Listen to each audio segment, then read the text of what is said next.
Sasu Eto with your presentation. We are left with just one presentation, and then we take questions for the three presentations made. So if you have any question to ask, please write the questions down. After the last person, the floor will be open for questions and answers. We call on Maxwell Asare Eto. You should come and give your presentation. Thank you.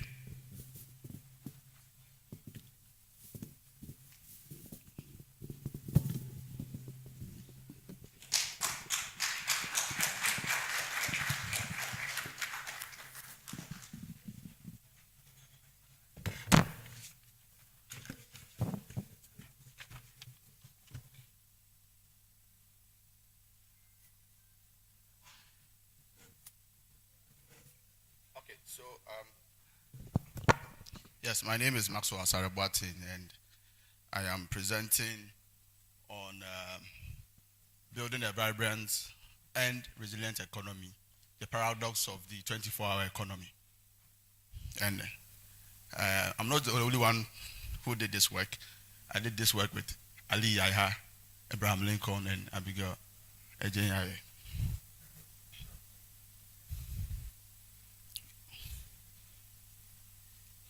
Okay, so we are very much aware of the 24-hour economy, and the 24-hour economy refers to an economic system in which production, services, and commercial activities operate continuously across day and night through shift-based work arrangements with the aim of maximizing capital utilization, labor efficiency, and output without proportionate increase in physical infrastructure.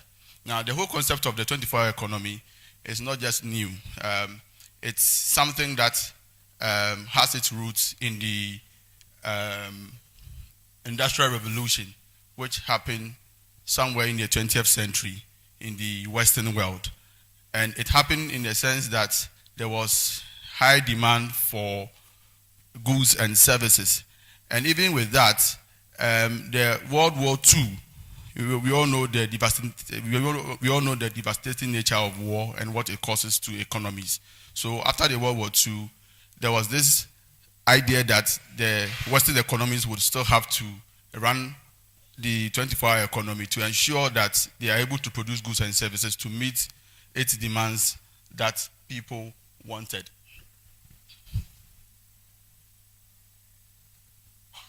So like I said, it has its origin from the Industrial Revolution as part of meeting the growing industrial demands.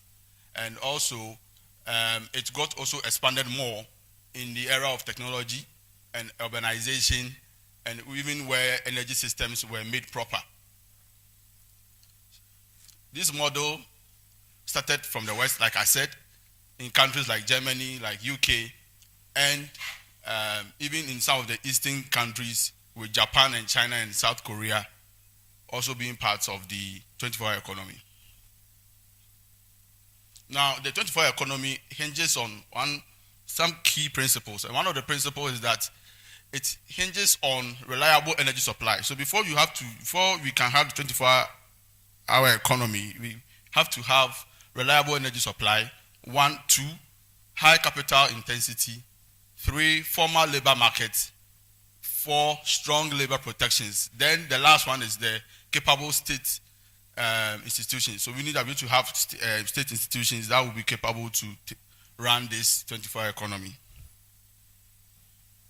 So in Ghana, the 24-hour economy gained prominence in the early 2020s, particularly through the National Democratic Congress, NDC, who gave it as a policy proposal. So that policy proposal has just moved from being a party manifesto to now an initiative that the government wants to embark upon, knowing very well that it is seen as an economic tool that would become a panacea to solve the economic woes that Ghana ushered itself into. So the 24-hour economy policy framing in Ghana basically looks at it's more of a private sector-led initiative where government is ready to facilitate the production of these or facilitate the running of these initiatives, and also promote value chain development, labor reforms, and energy tariff restructuring. That was part of the 24-hour economy, that they will ensure that they would adjust the energy tariff so that it would help boost the economy. Already I've indicated that the 24-hour economy hinges on energy, so it's very, very important.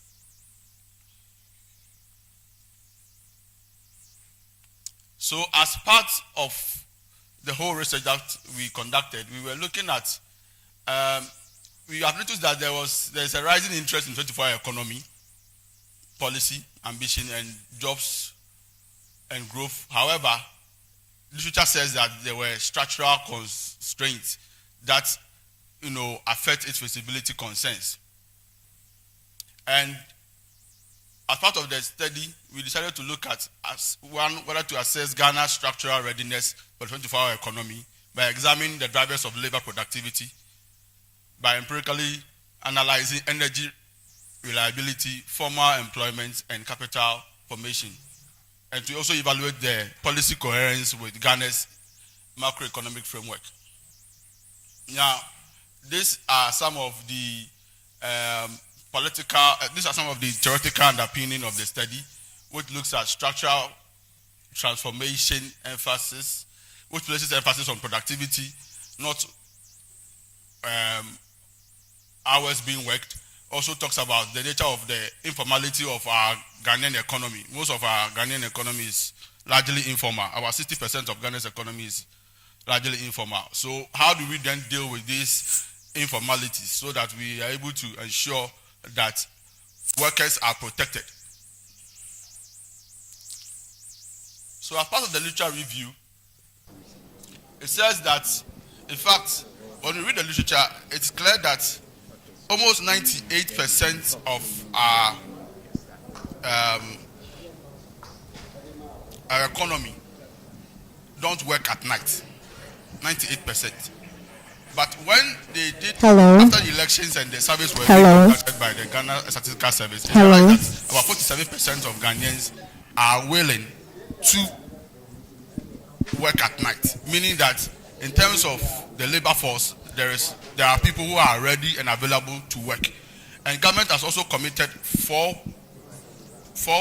billion Ghana cedis into the 24-hour economy. So when you look at that juxtaposition, you realize that government is willing to pump money, which is 4 billion US dollars, and people are also yearning to work for the 24-hour economy. But the major constraint is that there are structural Yesterday marked the opening of the Yesterday marked the opening of the 77th annual New Year School Conference, and it was graced by our President of the Republic of Ghana, President John Dramani Mahama, who gave highlights of the 24-hour economy as pathway to productivity and sustainable development. It's a 2-day conference, and today is the second and final day, and I'm here with Professor Simon Peter Kafui Aheto, Esquire, who is the director for the 77th Annual New Year School and Conference, Deputy Director of the Digital Youth Village and Center for Digital Youth Development. He is also an Associate Professor of Information Technology and Education at the University of Ghana. Prof, thank you for having this interview with us. Thank you for having me. Prof, this team, Building the Ghana We Want Together for Sustainable Development, why did it fit for this year? So we are at a point as a nation where we really want to build our nation and move on, and also involve young people. We realize that electricity plays a very major role in the 24-hour economy, because when you look at the coefficients of that variable, you realize that 0.28, indicating that when there is frequent power losses and instability, directly reduce productivity efficiency and limit the ability of continuous 24-hour economy. Also, we also realize that formal employment has positive, significant effect on productivity. So government should prioritize making sure that our informal sector becomes formal so that we can run the 24-hour economy. And lastly, government should also invest, which is the capital formation, which forms a stronger driver of productivity growth with a coefficient of 0.52%, which underscores capital deepening as the most critical determinant of the long-run productivity in Ghana. So I'll end and go straight to the recommendation. So we are saying that government should adopt a phased and sector-specific implementation strategy, prioritize energy reliability because we know that energy is very key in this whole 24-hour economy. Therefore, government should also strengthen labor formalization because our economy is largely informal, and therefore we should ensure that it becomes formal so that we will be able to protect the interests of the people who work in these areas and also be able to monitor and streamline revenues from these formal industries. Then the last one is align industry policy with capital, deepening not just working hours, and then integrate the 24 hours into a coherent microeconomic framework. And we should also make sure that our institutions are ready enough, they are well-resourced enough to be able to carry out the 24-hour economy. Thank you.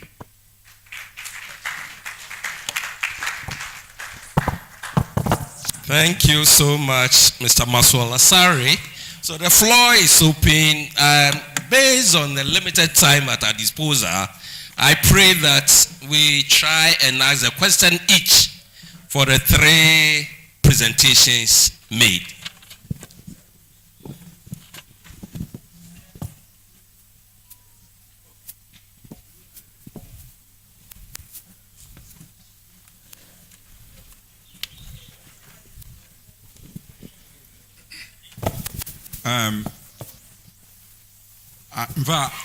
I want to ask my question, and my question is centered on the last presenter. When you flip through the topic, really, he talks about the paradox. But from what he did, in fact, there is nothing to suggest that there's anything about paradox.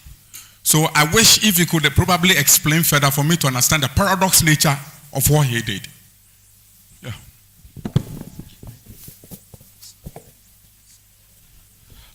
Okay, so the paradox is the fact that we have a working force who forms about 47% who are ready to work. And the fact that government is also willing to pump $4 million US dollars into the 24-hour economy. But the paradox here is that there are structural constraints. So in as much as government wants to do that, in as much as the masses want to get employed and work in the 24-hour economy, we have not been able to deal with energy efficiencies as we currently, in our current times, we have realized that we don't have sufficient current energy mix to support the 24-hour economy. Aside that, the 24-hour economy hinges on electricity and power. And even power tariffs in Ghana are also exorbitant and becoming high. So when you have all these things happening around, then it makes it so difficult for you to implement the 24-hour economy. That is the paradox. So yes, government is willing, the people are willing, but in terms of the structure, in terms of organization-wise, we are not ready. That is the paradox. Thank you. My first question goes to the first presentation. The one who said you'll be bringing health care to our community. Recently, you see most sick people in traffic lights seeking assistance for someone who is going to do surgery or someone who needs assistance for something, for a hospital bill or anything. It's like your program didn't factor them in. Is there any way you factor them in to assist them so that they will not be on the street begging for assistance to go through surgery? Then the second one goes to the disability presentation. At first, when you see someone begging, you assume that the person cannot work. There's no way he can help himself. But it's like recently, abled persons are begging on our street, most especially from Achimota ABC to airport. Then most of our Burkinabes and Nigerians, when you fly through the Achimota overhead, there's a STC bag. They come to drop them there almost every week, plenty. When they ask, most especially the kids, when they beg for money and you don't give them, if they have their star, they just throw it out to you. Is there any way we can get rid of those people through your program? Thank you. Thank you very much for that question. Yes, indeed, in our setting, we see most people by the roadside. You see a microphone, a speaker, and a very good orator appealing for funds for such persons. And in some cases, you see swollen body parts, which shows the predicament they actually find themselves in. And I think this is a perfect example of how proactive palliative care can actually support such persons and prevent situations like this from actually occurring. So that right at the onset, and remember we spoke about anticipatory actions and also early identification. Right at the onset of diagnosis of that cancer, that tumor, that health problem, we are able to liaise with the right persons who can support you. The social worker is involved, the chief is involved, the imam, the NGOs, government is part, even National Health Insurance Scheme providing funding for some of the healthcare costs that these people need covered can also be roped into palliative care, which is proactive. So indeed, with proactive palliative care, these persons would have been identified earlier before their conditions even got to that critical stage, requiring them to now go and appeal for funds with swollen body parts showing advanced chronicity. Thank you very much. I don't know if my colleague would like to add something to that. Yes, thank you.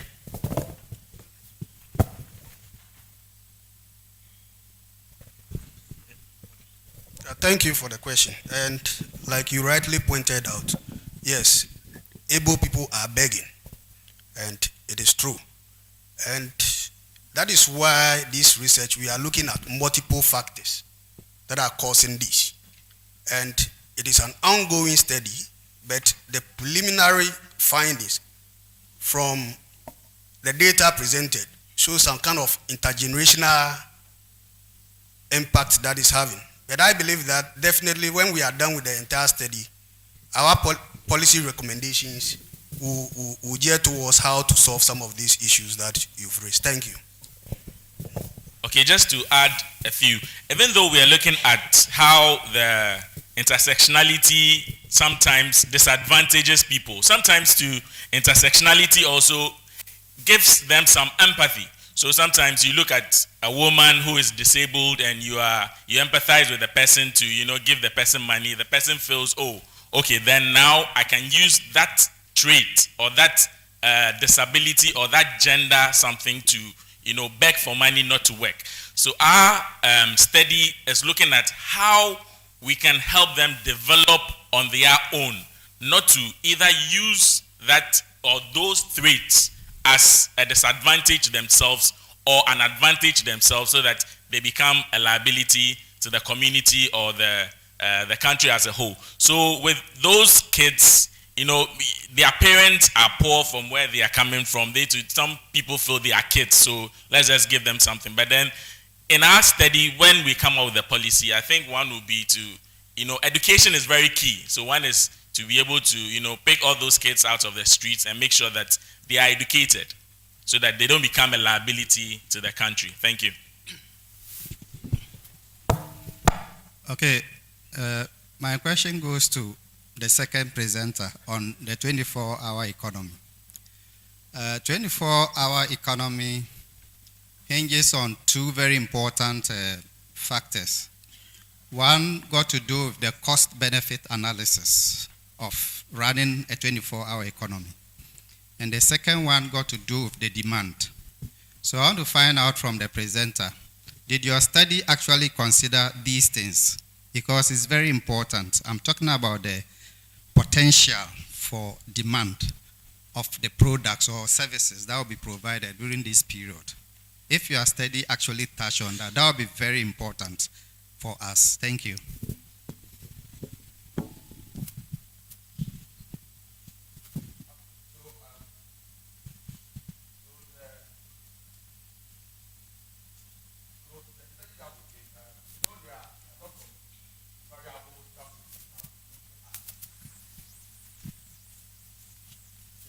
suppose that we could have looked at. But we decided to look at three main variables. First, we decided to look at energy transmission losses, which plays a key role in the 24-hour economy, because every economy that would want to go industrialized would have to, work around energy, and that energy ought to be reliable and affordable. So we worked on that one. And we also worked on how we could formalize our economy, because like I already have stated, 60% of our economy is largely informal. And when your economy is largely informal, you are not able to, track and measure how revenues would be collected, which the revenues are very also important for the government to be able to also expand the economy and even embark on industrialization. So we looked at formalization of the economy. We also looked at how our energy sector could also be addressed, and also finally looked at capital injection, when government puts or accrues a lot of money and inject capital into the sector. So we look at these three variables. The rest were captured in our error term, as it was shown in the model that I showed. Maybe we didn't get the opportunity to see the model, but I just look at three main variables, and that was what we wanted to look at. Maybe other researchers could get the opportunity to look at the other variables that were not understudied. Thank you. Thank you very much, the presenters, in-person presenters, because we have another group who are doing virtual presentation. And all those whose abstract were accepted and they've done the presentation, those who couldn't do the presentation, we can only urge them to put their manuscript or their chapters together and then forward it to us, and we start working on them. In fact, the first one is true, and I can assure you that before the end of the year, the first edited book or edited collection will come out, and this one will follow in that order. In that sense, I take this opportunity to thank everybody making effort to listen to this very insightful presentation. I call on Dr. Irakwa to take over for the next section. Thank you.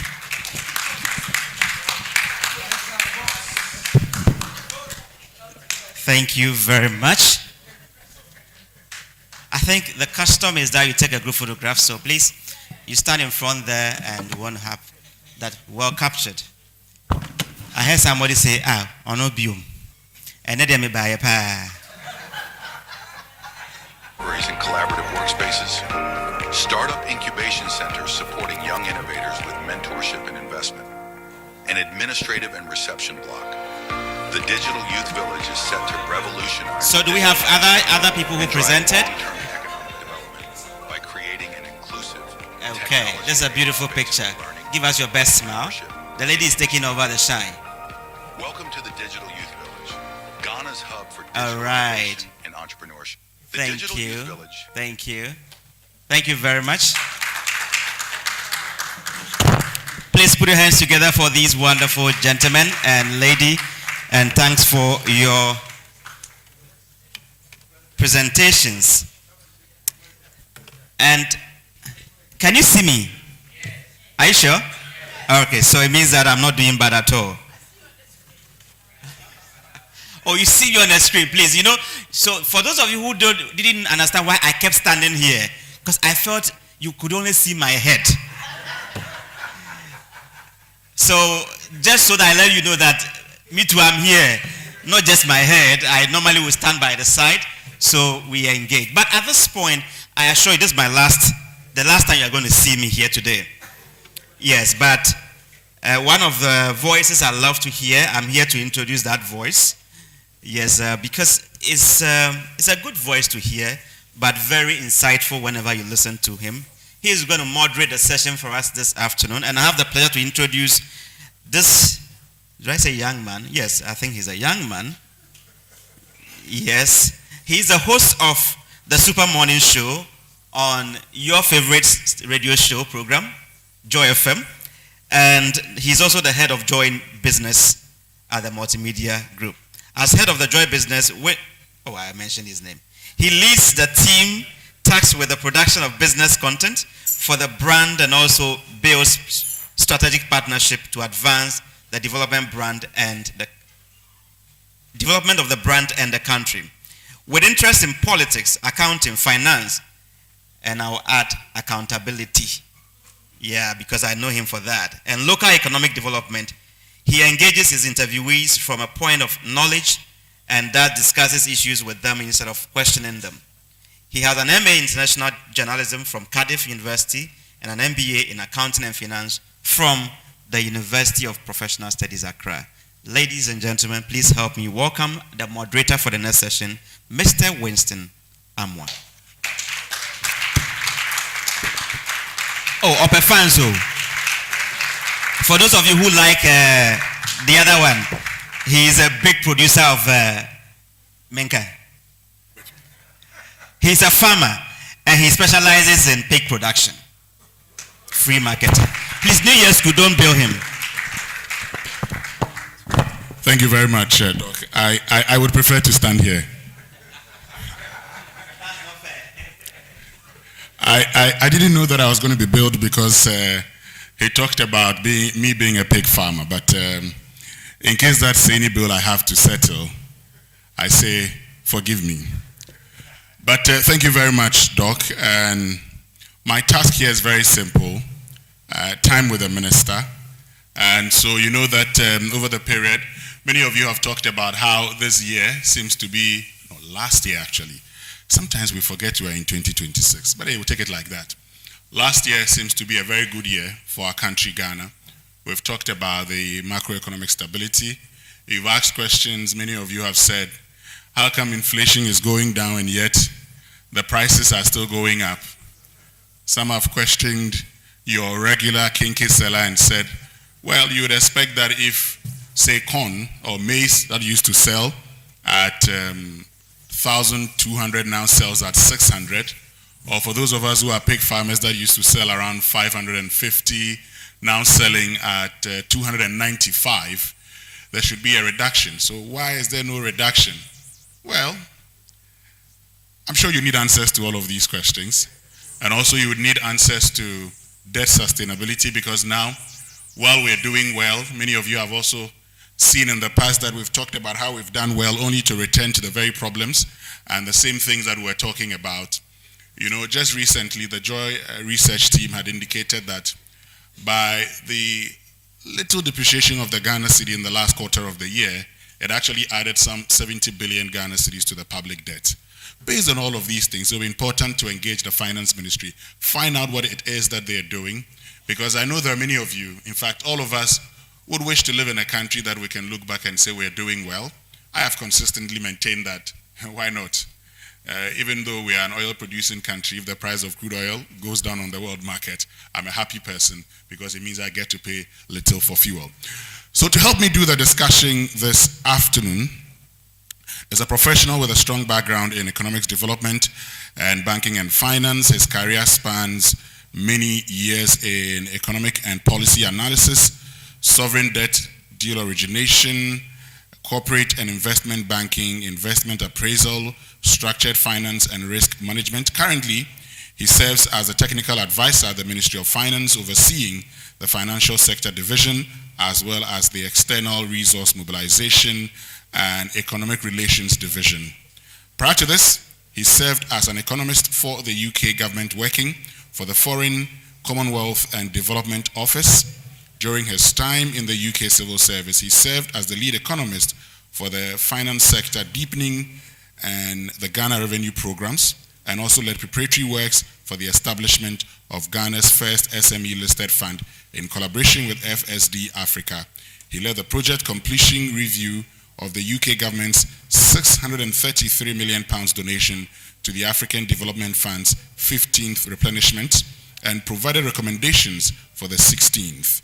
He also played a pivotal role in Ghana's bilateral debt restructuring negotiations with the Official Creditor Committee and as the public financial management lead for the UK government in Ghana. He co-led development partners' efforts in improving Ghana's public financial management environment. He holds both undergraduate, that's first class, and graduate degrees in economics, and has passed level 1 of the Chartered Financial Analyst program. Ladies and gentlemen, help me welcome Frederick Emisa with a round of applause. We can definitely do better.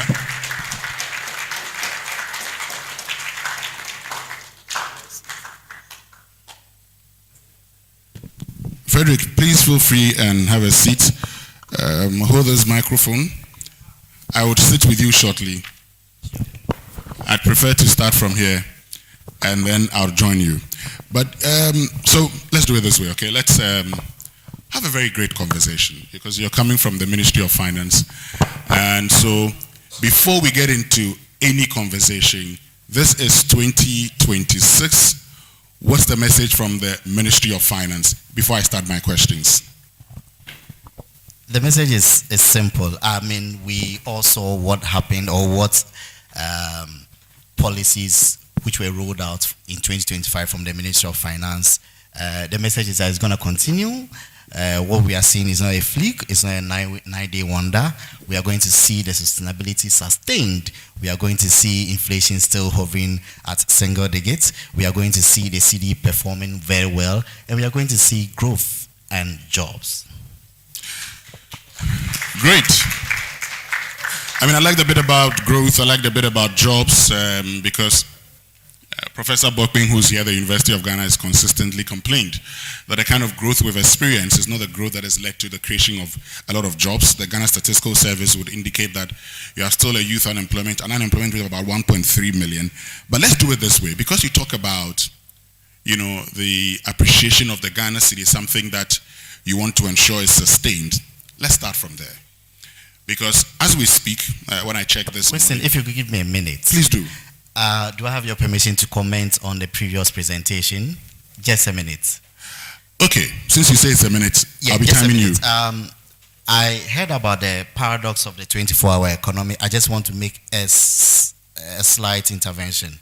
The paradox being the 24-hour economy being sort of an industrialization drive and energy supply, energy stability not being at its best to sort of power the industrialization. I want to say that currently, if you look at Ghana's power generation capacity, we are installed capacity is about roughly 5,000 megawatts, and peak demand is around 4,000 megawatts. We are looking at a system, or we have looked at a system where there was a prediction that doomsday would occur in the earlier part of last year when the new administration took over. As we speak, the funding that has gone to the energy sector to make it a bit more stable and sustainable is over $2 billion. In 2025, $2 billion was spent to make the energy sector sustainable. What we have done quietly as a government is that we have replaced light crude oil with gas, which has brought down the cost of generation and stability of generation. Also, in this year, we'll begin the construction of 1,200 megawatts power, which will serve as our new sort of Akosombo. Akosombo is about 1,100 and 1,200 sort of. So we are saying that we shouldn't sort of panic. There is some sort of a gap in demand or in supply, but we shouldn't panic. There is no paradox. There is actually a system in place to sort of ensure that our peak demand and everything we go for is actually met. So, Winston, I just wanted to make that quick intervention. I didn't want to get into the 24-hour economy, but since you have brought it up, let me just follow it up with this question also, because as part of the paradox that he talks about also, he talks about the fact that in many economies that have had 24-hour economies succeed, those economies are largely formalized. Our economy is not formalized. In fact, this is a country where we pride ourselves that the term informal economy started from Ghana.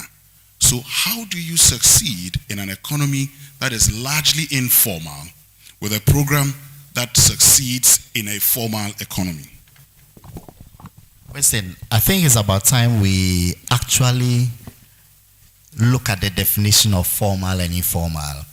Formal and informal because we have tended to say a formal business or the formal side of the economy is where, say, the factories are running, they are registered with maybe GIPC and there's white collar job and those kind of things.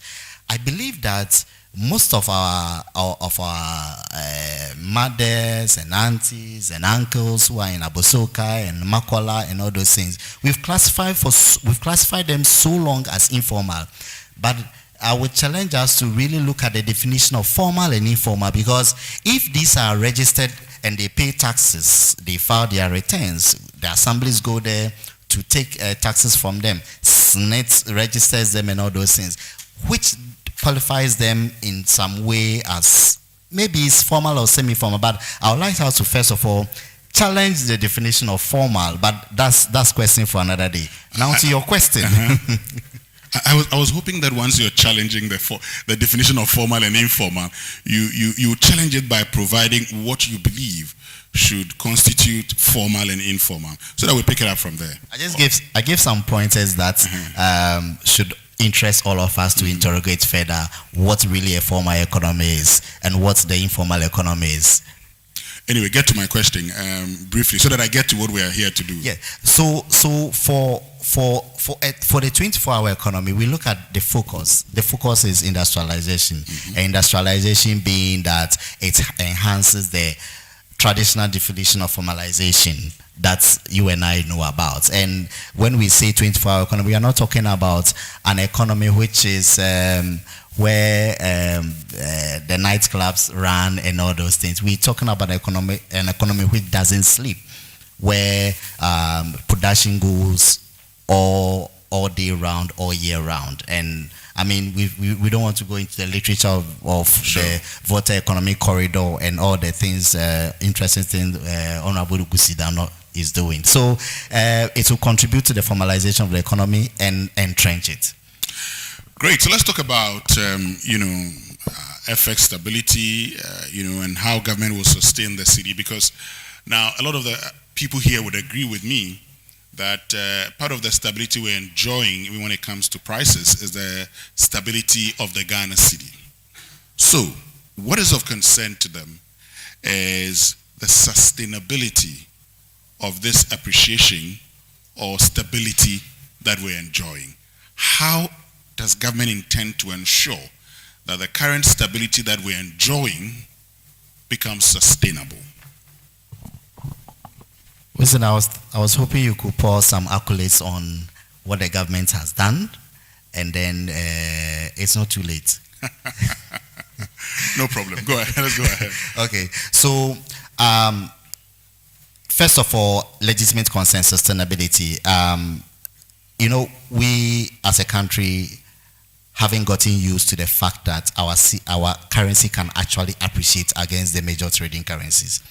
I mean, this is the first time we are seeing about 40 years that we started tracking this seriously, that we've seen the CD actually appreciate against all the major trading currencies. As at the end of December 2025, we've done over 40% against the dollar in appreciation, over 30% against the pound, and over 24% against the euro. These are significant achievements or significant performances from the city.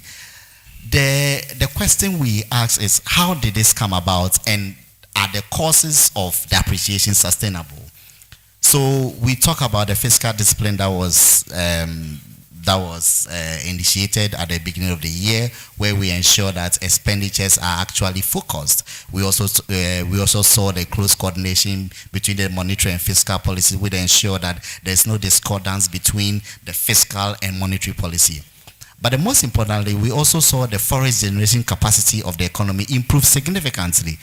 And when I say improve significantly, we're talking about the activities of our gold for foreign exchange program anchored by the Gold Board.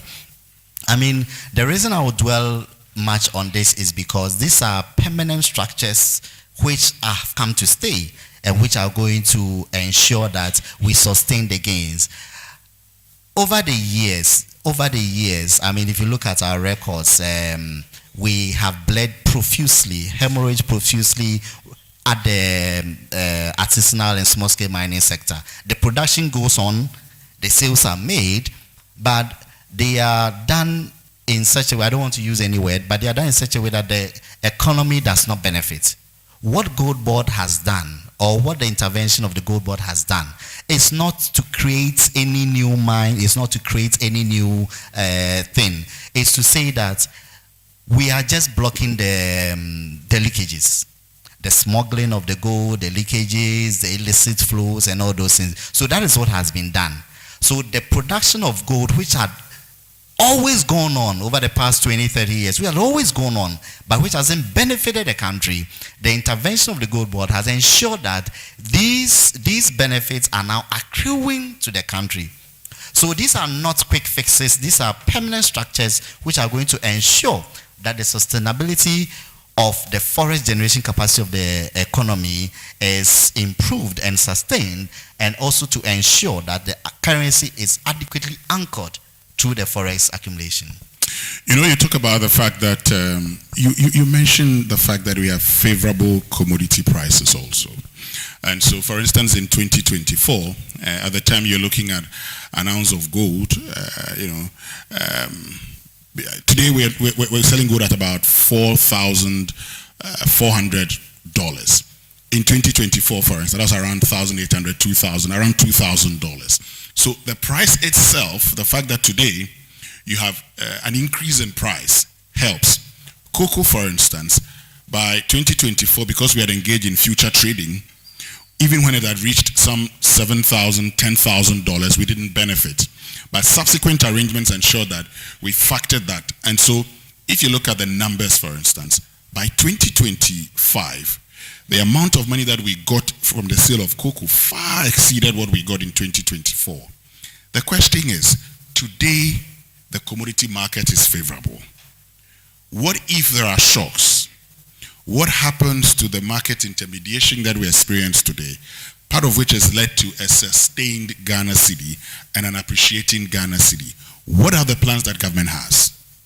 So listen, that is why we are saving for the times of droughts. And I say this because, I mean, by the end of 2024, our gross international reserve was about a little under $9 billion. As we speak, 2025 is almost $14 billion.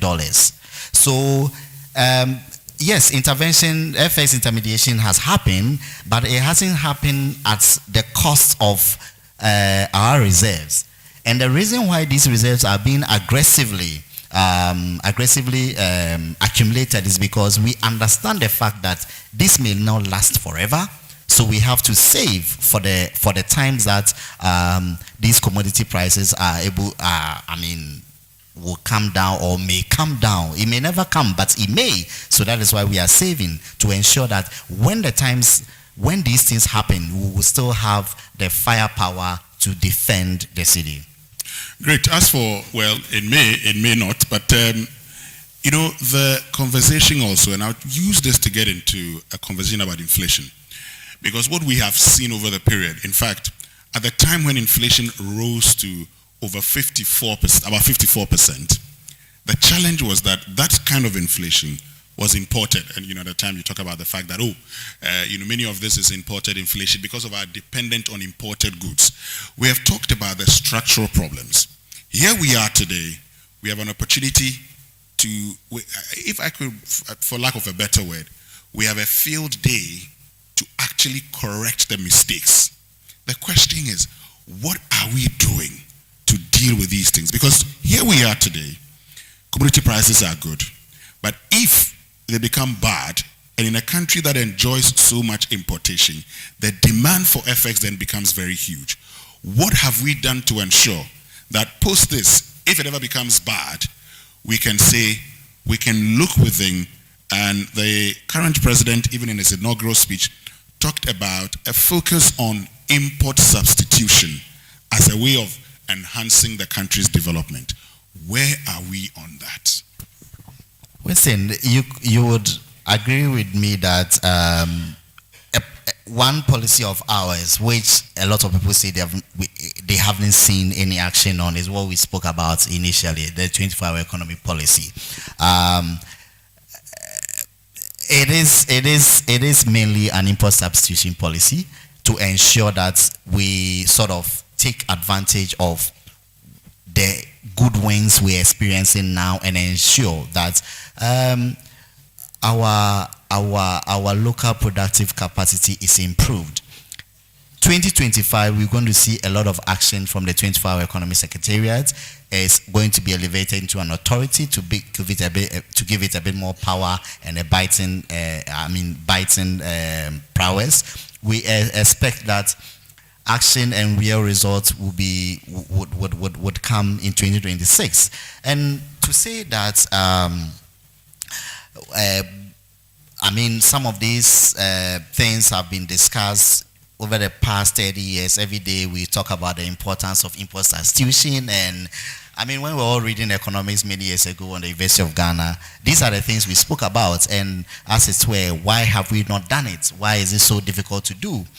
I won't sit here and give and prefer a solution trying to say that all the effort which have been made in the past is not which hasn't yielded the results that we expect, were not purposely targeted. But the one thing I can say is that for some time, or for the first time, I don't want to say for the first time, but this time there's a real intent to sort of put our money where our mouth is. To say that government is really intent on ensuring that certain basic things that we import, which are very, to say the least, unjustified, we are sort of get it over and done with. And we took the first step. You already see that Tor has started refining, and these are baby steps we are taking, but as it were, we are marching towards an import substitution economy by way of reviving moribund industries, and also using the tool of the 24-hour economy industrialization policy to ensure that certain things which were initially or now we don't have competitive advantage in, we will develop the capacity to ensure that our import bill don't keep growing like the way we see it over the years, over the past years. Okay. You keep referring to the 24-hour economy. I'll let that pass because it's something that if we start, we'd never finish. So I'll let the 24-hour economy pass. I'm sure we'll make time and have that conversation another time, because then, the investments, and you would agree, the investments that are needed, a lot would depend also on private capital. And private capital would only go in sometimes when they can see profits at the end of it all. And that investment that you're expecting from the private sector is also dependent on the government creating that sense which will convince the private sector. Unfortunately, that hasn't started. And so, yes, you talk about 2026. We're at the beginning of 2026, Frederick Emisa. How sure are we that we'll not come back next year if you are here to say that we'll do it in 2027? Listen, it started. The incentive for the private sector to come in is largely based on macroeconomic stability. If your interest rates are 35%, if your inflation is above 20-30%, if your exchange rate is spiraling out of control, it doesn't give incentive and the atmosphere for the private sector to come in. Thank God these things have been brought under control. Now, a lot of blue chip corporates are borrowing in the teens. T-bill rates which were over 30%, now they are in their tens. Okay, so these are practical measures or practical things which are being done to ensure that the private sector comes in. So that is why that was the focus for the first year, because they are the sine qua non to ensure that any policy, any industrialization policy we sort of initiate, we ensure that the private sector's participation is not punitive, but rather encouraging. Okay, so let's do inflation, because it's, I just heard today, I think it's 5.4 now, 5.4. When I was coming here, I checked and it's now 5.4. So, good job there. But I'm not interested in we don't see the prices reducing, in our regular eateries, because you, the politicians, have created this problem for us. So I'm not going to go in there. But the pig has reduced. Which one? The pig, from 500 to 290. No, I have told you that the price of maize that I used to buy at 500 has reduced to 295. Are you reducing the price of the pork? No. Pig? Why? See, because, I am asking the questions, but because people are here, I'll just explain. because a reduction... Because if feed constitutes about, I know the industry, the pig industry, feed constitutes about 50 to 60% of the cost. Yes. So production is about 70%. Yes. Yeah, so if feed, which constitutes about 70% of the cost, has reduced by over 50%, Mr. Amoah, why haven't you reduced the price of pig? Because you assumed that they only use maize. But pigs don't only use maize. They use other things. Other things. Which unfortunately, the very problem we're talking about is what has happened, because all of a sudden the feed that we're buying at 70 cedis is now increased to 90 through no fault of mine. So maize, which is just a little component of it, has reduced. But that reduction, if you factor the other components, it doesn't offset the other. It doesn't. Okay. In fact, I have to increase it. But because of what is happening, I say, let me just keep it at that. So we're not making enough profits. Yeah. In fact, we're just trying to break even. So let me move from my side and come to, what is happening now. Because then today, the people have asked a very, very simple question. How do we ensure that beyond this, we actually have price reduction? And I'm going to chip in this because part of the problem with continued increase in prices are the middlemen, as we say in Ghana. So, for the people here and for the people outside this hall who are listening to us, all they want to find out is, what are the plans being put in place? Because just last year, December, the multimedia group partnered the Greater Accra Region Egg Production Association. And I was shocked to learn that these market queens pick eggs on credit, 40, sometimes 35 cedis a crate. They sell it at 70 cedis a crate, are not prepared to reduce it, and so it stays in the market, gets bad, and the poultry farmers are struggling because the market queens don't come back to them. So they decided to engage in forward integration, get partnership, and now go and sell. The question these people are asking is that how does government intend to deal with this middleman problem, market queen problem, that has become a major problem for this country? You see, history has been very unfair to General Achampong, who became head of state of this country, and his thing with price controls and those kind of things. These things have existed in our society for far too long. Achampong tried to deal with it, and we all hear the slurs we cast on his name because of some of the drastic actions he took to solve some of these problems.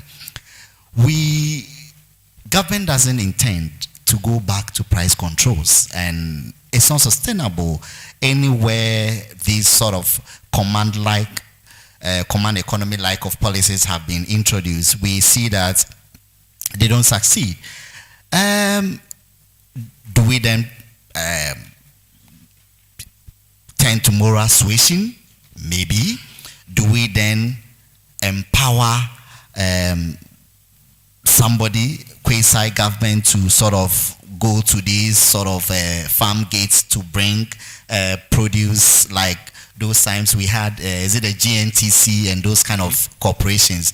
But we've tried them all, and they are bedeviled with our inefficiencies and our mismanagement. So it's a bit tricky how governments can come in. And for now, the major tool government has is moral suasion, to encourage each and every one of us that we must be a bit patriotic, because I do not understand why, for example, the watch seller will still not sort of say that you don't scoop 5 cedis anymore, because rice, which was about 1,200 now, has reduced by over 50%. Prices of oil have reduced on average by about 60%. So these major components, and if you follow the conversation today with the government statistician, fried fish, garden eggs, contomere, and all these things, all of them have seen significant reduction in prices. But our mothers and aunties and vendors have still not reduced, and we currently are finding it very difficult to ascribe justification to the reasons why these end products have not reduced. But like I said, the tool we have now is moral suasion, but I don't know what government policy may be. Is it price control? Is it sort of empowering an entity to sort of take charge of the middlemen? And we also have to know that, I mean, these are mothers and aunties and uncles who are providing employment for themselves. It doesn't mean that they should fleece the citizenry, but it's a bit tricky how we can handle it. But you can also help us with your platform on the moral suasion agenda. Well, interesting. I'm sure later on the persons here can help us address this, because for the pig farmers, they have an association where they go and sit down and decide how to price from what to what margins. That's a cartel. Well, not a cartel per se. If you choose to be part of the association, why not? I am not part of the association, so I fix my own prices. But yeah, that's how I like it. I don't want to be in what you term as a cartel. But that's something that people are looking forward to. But there's also the other point, that is because of the uncertainty, because we've seen these things before. We've seen inflation reduced to single digits. Yes, this has been, drastic over a period, and the belief is that maybe this would work within the long term. But we've seen this happening before, and all of a sudden it went up drastically again.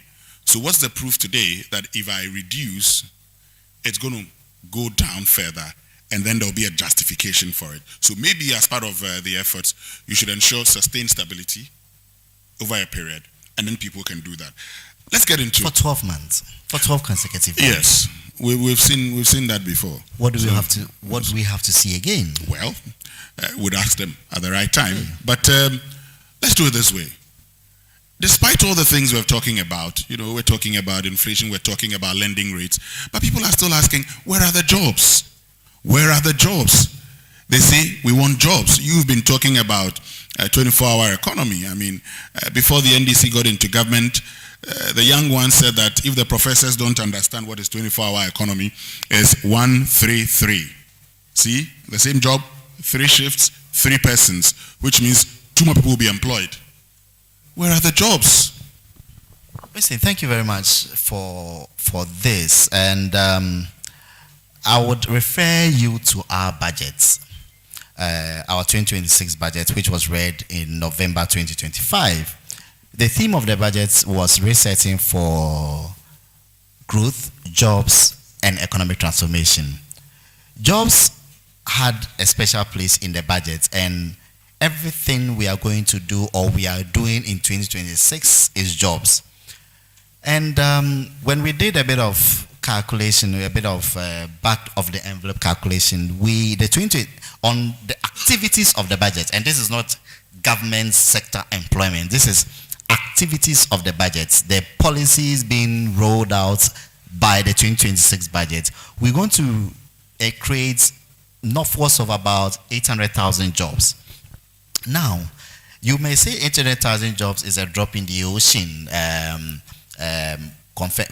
mean, that's huge. That's huge. Yes, it's not a drop in the ocean at all. Yes, I mean, if you look at it from the perspective of the requirements, the unemployment situation, you may you may easily say that, oh, but this is small. But for a 1 year sort of budget to throw up these jobs is very significant.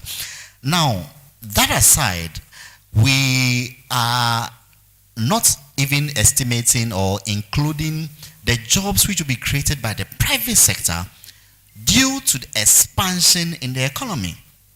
We are talking about expansion. We are expecting to grow about between northwards about 5% conservatively.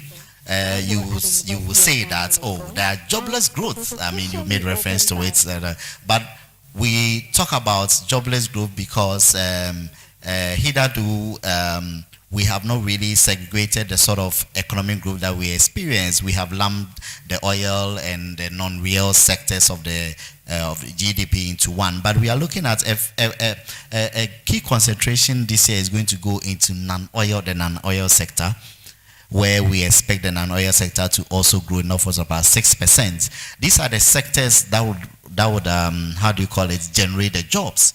And to say that where are the jobs coming to come from, I would like once again point you to the budget and also point you to the very nature of the macroeconomic environment, where, if you go to the bank right now, you're not going to borrow at 35% again. You are not going to borrow at the microfinance at an APR of about 60% again. You have seen significant reduction in borrowing costs, which will ensure that you're able to expand your business. So the jobs that you're talking about, the 800,000 jobs, where will they come from? So let me take you an example of the big push. The big push, so far commitments we have issued for the big push over almost 70 billion Ghana cedis. But 70 billion Ghana per the UN standard, I mean, if you spend about, I think, I have the calculation here somewhere, but per the US standard, when we did the maths, we are looking about 490,000 jobs per the big push alone. The big push alone being the infrastructure drive. The infrastructure drive, you may think that, oh, these are factory hands, but no, we are talking about engineers, we are talking about spatial planners, we are talking about accountants, we are talking about support staff, we are talking about all these guys. So the big push alone, we are talking about 500,000 jobs from the big push. We are talking about the oil palm policy, where we are going to invest about $500 million into oil palm. We are going to provide funding to the development of Ghana and the Ghana Exim Bank to provide loans to smallholder farmers and cooperatives to ensure that they also partake in the planting and this you may say that it's not a 1 year thing, but the implementation will start now. This is and I'm sure for those of you here, you remember the 745,000 jobs. How many of you remember the 745,000 jobs because of planting for food and jobs? Do you remember? Okay. Now, in the planting for food and jobs analogy, the minister said, if every hectare that you cultivate, the expectation is that you would employ 4 people. So based on the hectares cultivated, he multiplied them by 4 and said, we have employed this, that. So that's 745,000 jobs. I was also farming. I did not employ 20 persons on my farm based on the hectare calculation that he had done. So my challenge is that, and the Deputy Finance Minister will tell you, we've done this calculation before. If you look at oil palm, and you talk about the BOP module, for instance, I come from Mpoho, so Benso is a place I know very well. Yes, so if I look at the BOP model, the numbers you're mentioning, based on the model I have seen, is not what works. So again, we're throwing out these numbers, and then tomorrow we'll come back, and we wouldn't have these numbers. Fred? Listen, we would have these numbers in the sense that, I mean, when I speak about a big push, I'm not talking about something we intend to do. These are commitments which have already been issued. But some of the contracts would have been, some of the contracts you've awarded, some people would actually, some of the companies would work with these people, move them to the next place, use this, they already have employees that they are using. They probably may add some casual workers, but they are main employees. Even if they would employ, they're not going to employ the numbers, the 490,000 that you're talking about. Yes, that is an argument you can make, but when these projects are all going concurrently. So I don't want us to go back and forth on this, but you would agree with me that these sort of studies have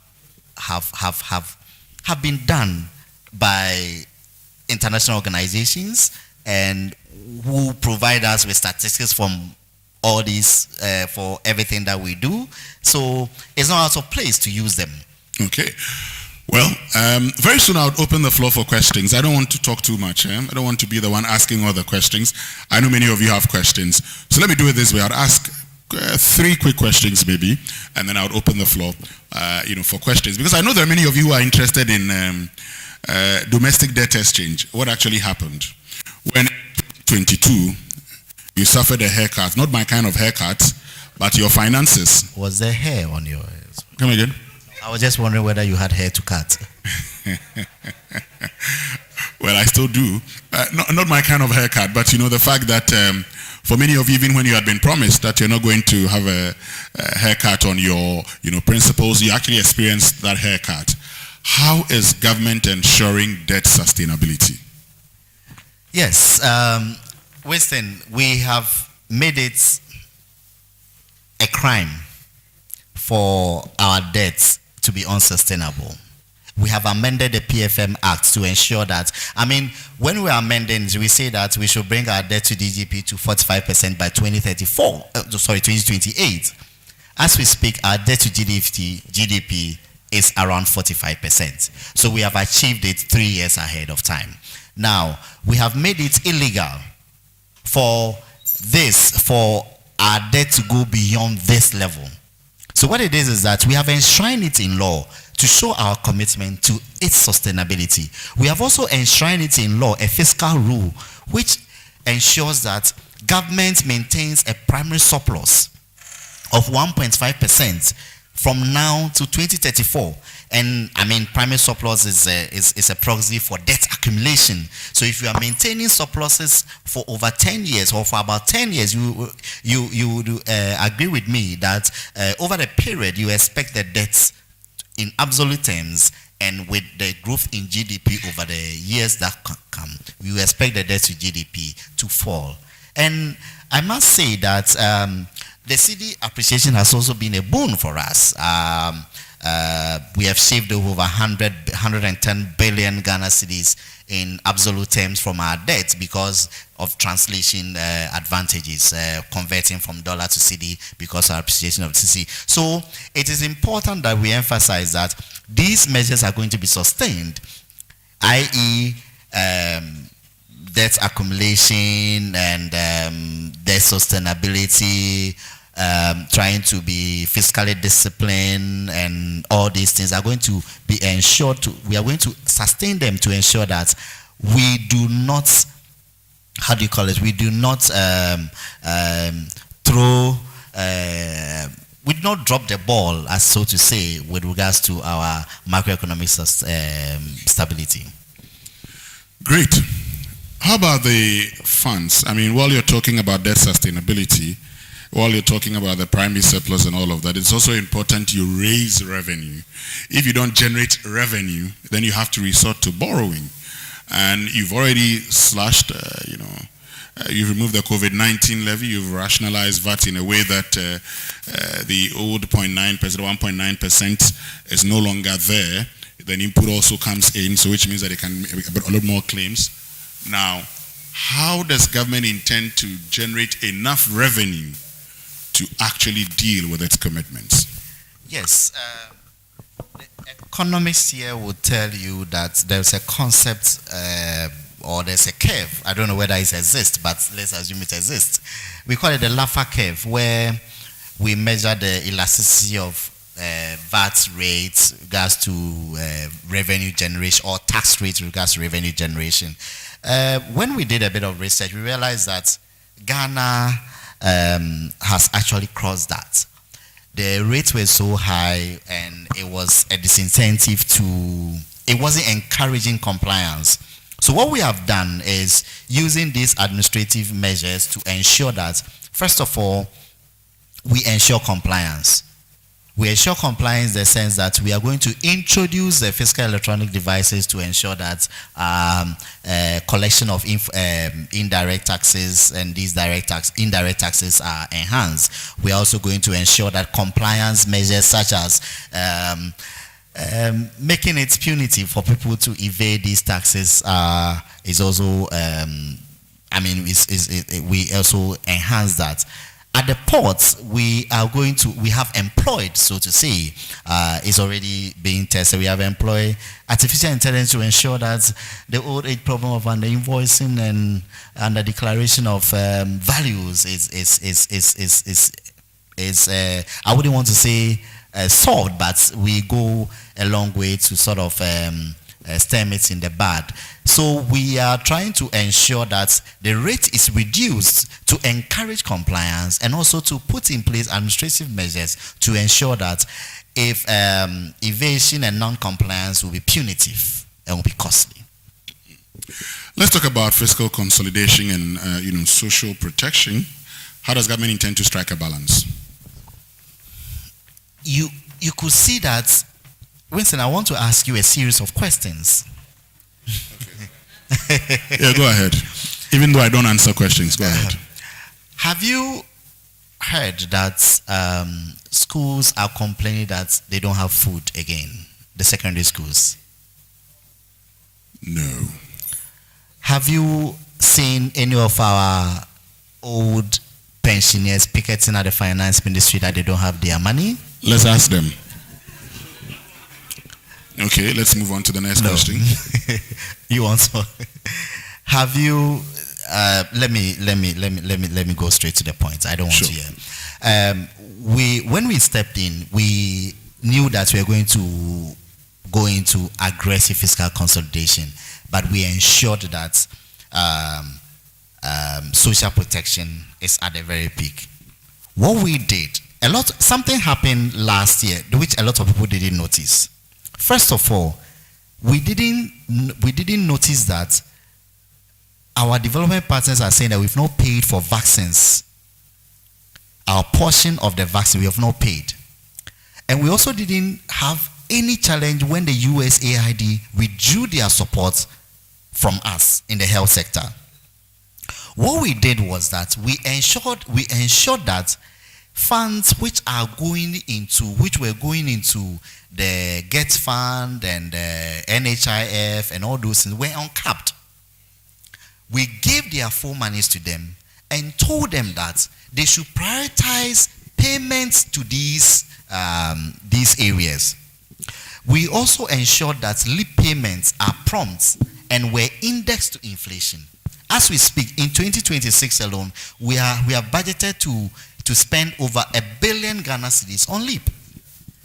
We also ensured that hospital claims, those of us who are in the private health sector, you also ensure that hospital claims were being paid promptly by the National Health Insurance Authority. You see, these were the silent social protection things we did, which we did not make noise about. But because they were so mundane, so to say, we did not feel that they were not there. I must say that in 2026, we are going to deepen this. We are going to see the full operationalization of the Ghana Medical Trust Fund.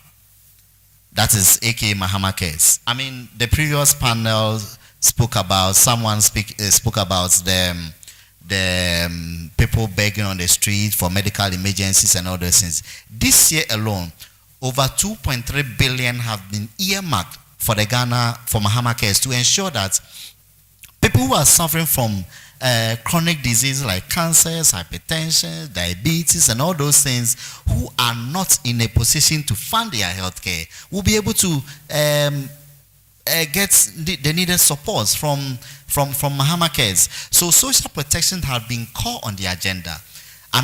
In as much as we have not seen the agitation we saw under the free SSS, we have not seen our pensioners sort of picketing for their monies. Should should tell us that we really paid attention and we prioritize the vulnerable in society. Great, thank you very much, Frederick Isa. Which means we can now get to you if you have questions. Okay, let's get a microphone around. Who would help me do that? Okay. I see a hand here.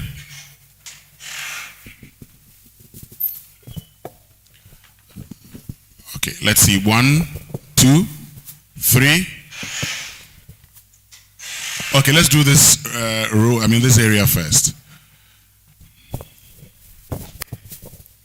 Yes, so 1, please show by hand again. 1, 2, 3 first. Okay, yes.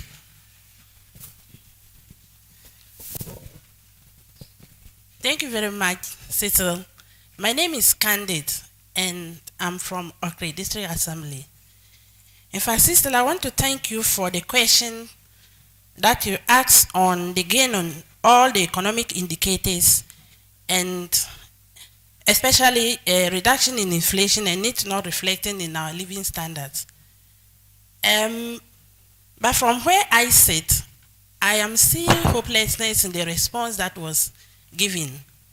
And again, the response he gave that we should appeal to their conscience and use the moral angle. I think if that was working for a whole year running, that should have played out. But I am of the opinion that the ministry can start by using sensitization and letting us, the citizenry, know that the gap between the producers, the prices that the producers are selling, and then how much the middlemen are trading to us, so that we'll know where to direct our anger to. Because if you chat with the ordinary person on the street, they think these figures are massage. We don't really see it reflecting in our lives. So how is it that's so? Okay. And then again, my next question is on the discovery of lithium. What is the government policy on it? And what are we doing so that we maximize our gain on it, so that it doesn't become like the other mineral resources that we really didn't make much gain on it? Thank you very much. Thank you very much. I think there was a hand here. Yes, let's go there. Then we get to you. Thank we'll you. pick 3 here, 3 here, 3 there. And then when there's time, we'll go around again. Yeah, yes, my question is that... please, what's your name? I'm Salif Isahak, MC for Bekwai. Great. There have been a lot of questions about what new thing has the ministry done such that all the stability and all that is going on cannot be attributed to the current administration. And the minister talks about how he has been able to deal with corruption in the financial sector. I want, since you come from the ministry, to elaborate as how you have been able to deal with corruption. Again, our opponents usually say that you have been pumping a lot of dollars into the system to stabilize the city. Can you please explain that, how that works? Thank you. Okay. Thank you very much. I think there's a final hand there. Yes. My suggestion is a follow-up to what the ladies said. Please, can we have a dashboard for consumers where we'll be able to access prices of goods and services in a particular area? Like this time around, we have a lot of malls with good prices. So customers will be able to know that Mall A, the price of sugar is 20 Ghana cedis, as against Mall B, which is 25 Ghana cedis, so that we'll abreast ourselves before we enter the various malls. Okay. Thank you very much. Let's answer these questions, and then we'll come to this side. Okay. All right. Thank you very much. I am glad the district assemblies are here. Okre is here and Bekwai is here. Just to add that you would agree that financial flows to the districts have improved massively over the past year. We have ensured that at least 80% of the DACF comes directly to districts to ensure local economic development. And there's a formula on how you use it, and there's a you see, it's a coordinated approach by this government to ensure that every sector or every facet of society is touched, especially at the district level. Now to your question, can we sort of run some sensitization program? It's part of the restoration, because you cannot, in this market economy where we have all agreed to practice, we can't sort of force, so to say, people to reduce their prices. We expect the market forces to bring the prices down. And to add the dashboard to it, I think as part of the sensitization, as part of moral suasion, we should provide, I agree with you that there should be some form of a dashboard to sensitize consumers that this was this, the input was this much, it has now come to that much, so the output price we expect it to come down, so that we know we direct the citizen where to direct their anger. It's very important. Thank you. On the lithium policy, you know, it went to Parliament, went back to Cabinet, it's now gone back to Parliament. So I'm sure that government is working at how to perfectly deal with that one. So I'll leave it there. And then how corruption has been dealt with. I'll take it from this angle that for the first time in the history of the Fourth Republic, a government has run a full 1 year and there has not been a scandal.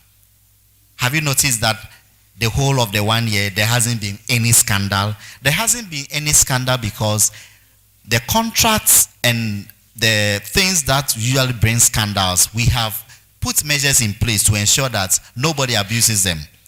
Immediately we came to power as part of the amendment to the PFM, we amended the PPA Act and the PFM Act to make receiving a commitment authorization from the finance minister mandatory for the issuance of any or for the award of any contracts. That alone has saved us from any corruption and corruption related contracts and scandal. So I'll pick it from there. But as to how we have dealt with corruption in the financial sector, I think it's a whole conversation which I'm not competent enough to go into. Okay. Let's go. Sorry, the last one was pumping of dollars. Yes, pumping of dollars. Yes. The economist here will tell you that there is not a single currency in this world which is allowed to float, which is left to the vagaries of market forces to determine its value. Almost every country practices a managed float of its currency. That's exactly what we are doing. So that's why we call it financial intermediation or FX intermediation. So it's part of our managed float policy, which ensures that we use our arsenal, the arsenal we have to defend our currency for the benefits of the country. Thank you. Great. So let's get to this side. I see 1, 2. Any more? Okay, show by hand. 3. Okay, good. Yeah, so. Yes. Mr. Winston Amwa just mentioned that inflation was 5.5. I just checked and it is true. But there's this mismatch. Mismatch? The mismatch is that the current policy rate is 18% and inflation is 5.4%. The mismatch is just too much. What it means is that consumers are relieved, but businesses are suffering. Because if the policy rate is 18%, and we are talking about government, Bank of Ghana rate, we are not talking about even the commercial rate. So what it means is that when you go to the commercial banks, the gap is going to be even wider. Because what I know is that when inflation is coming down, it must come down with the interest rates. So what are we doing to be able to bring down interest rates? And then the second one got to do with the stability of the cedi. Please, can you enumerate the factors that have accounted for this for us? Thank you. Thank you very much. There's a hand behind before we come forward. Thank you very much. My name is Grace Marianan from the University of Ghana.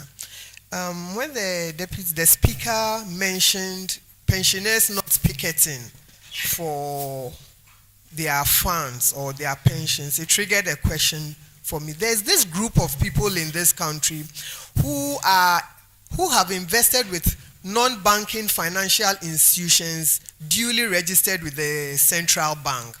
These non-banking financial institutions are listed in the central bank as very viable companies, well-performing organizations. But since 2019, these non-banking financial institutions have not been able to pay out any requests for investments for the people who have invested with them. And you walk in there, you invest, and the money is gone because there's no way you can get the money. There's been a lot of engagement with the Minister of Finance. There's been a lot of engagement with the central bank.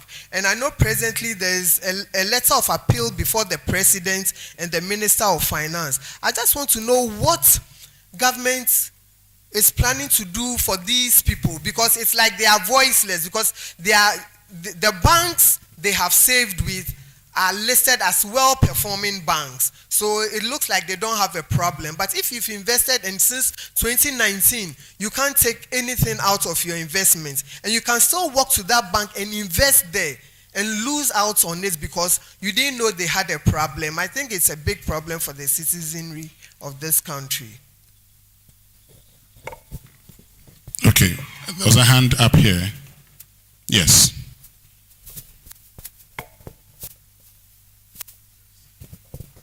Yes, question is 24-hour economy. In fact, it's not even a question, it's just a small contribution. In fact, I don't know, if I'm not a politician, but if I were to be a politician, the only advice I would give to the president is that, in fact, the 133 that we had before 2024 should have been the first thing to implement it in 2025. Because what I'm saying is that, in fact, before the 2024, I have two unemployed children in my house. My own children, they are unemployed.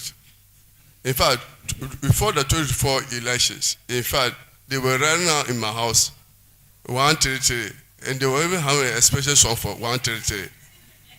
But today, if I'm watching news with them, and they mention 24-hour economy, they get up and leave. If I'm watching news with them and they mention the word 24-hour economy, the same two children will get up from the TV and leave. When they see that that 24-hour news have gone, then they will come back.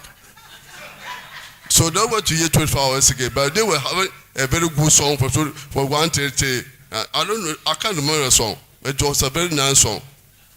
Thank you very much. It means that we can address the questions from. Okay, let's just chip this last one in. Thank you very much. My question is in relation to the social protection, particularly the Livelihood Empowerment Against Poverty program that you made mention of. If I heard you right, you said you have given 1 billion Ghana cedis for the LEAP program. And I quite remember that when the LEAP program was introduced, we were made to understand that when people are brought on board, especially the vulnerable persons who are to benefit from the LEAP, are brought on board, the intention was that they will eventually leap out of poverty. But I can confidently say that ever since some of them have been brought on board, nobody has leaped out of poverty or has exited, if I can say so. It was introduced in 2007, 2008, and I can say that by now some of the children that made them to even the families to benefit from the program should be working by now, and therefore those families, those households should exit from the program. But they are still benefiting from it. And I don't know whether the government just intends to give money to people to just fold their hands and sit down and be taking money from government without working? That's my first question. And then the second question is still on the LEAP. And the understanding was that as time goes on, it will be decentralized. But as I talk, it's still highly centralized. We see people coming all the way from the ministry to monitor the LEAP program. Meanwhile, there are officers at the grassroots, at the RCC. Sometimes they even do come, and the RCC is not even aware that they are coming, even though they send wireless message. But they come for to monitor, and they don't even make anybody aware that they are in town to monitor the program. So what are you doing about the decentralization of the LEAP program? Thank you very much. Thank you very much.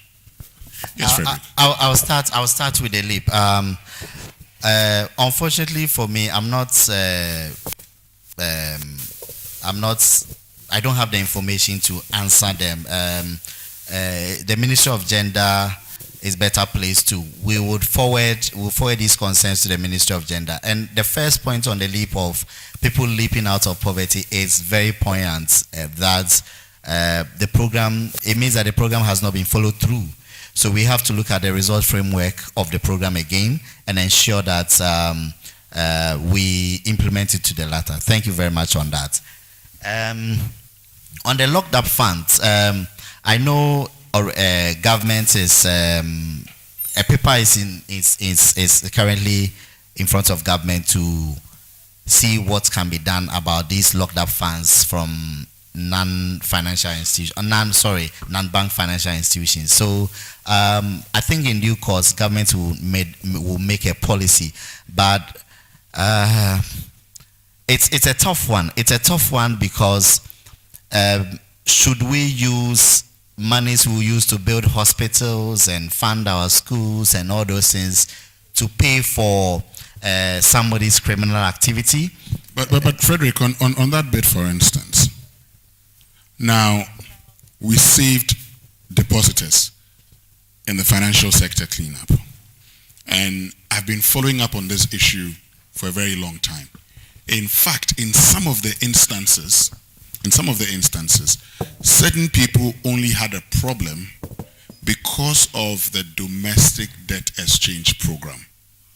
Some of these people had promised people certain returns and they suffered a haircut, but they had to continue paying. For instance, I know an entity, for instance, that had a withdrawal of some 13-14 million before the announcement of the debt exchange. And when I say before the announcement of the debt exchange, you probably would know whichever institution or whichever person went to remove that money had prior information about the debt exchange. The moment they withdrew the money, the next day they announced a debt exchange. So they can't get access to their money. So how do they give the money? So if government in 2018 thereabout collapsed banks and paid the depositors here are also Ghanaians. Why can't they be paid?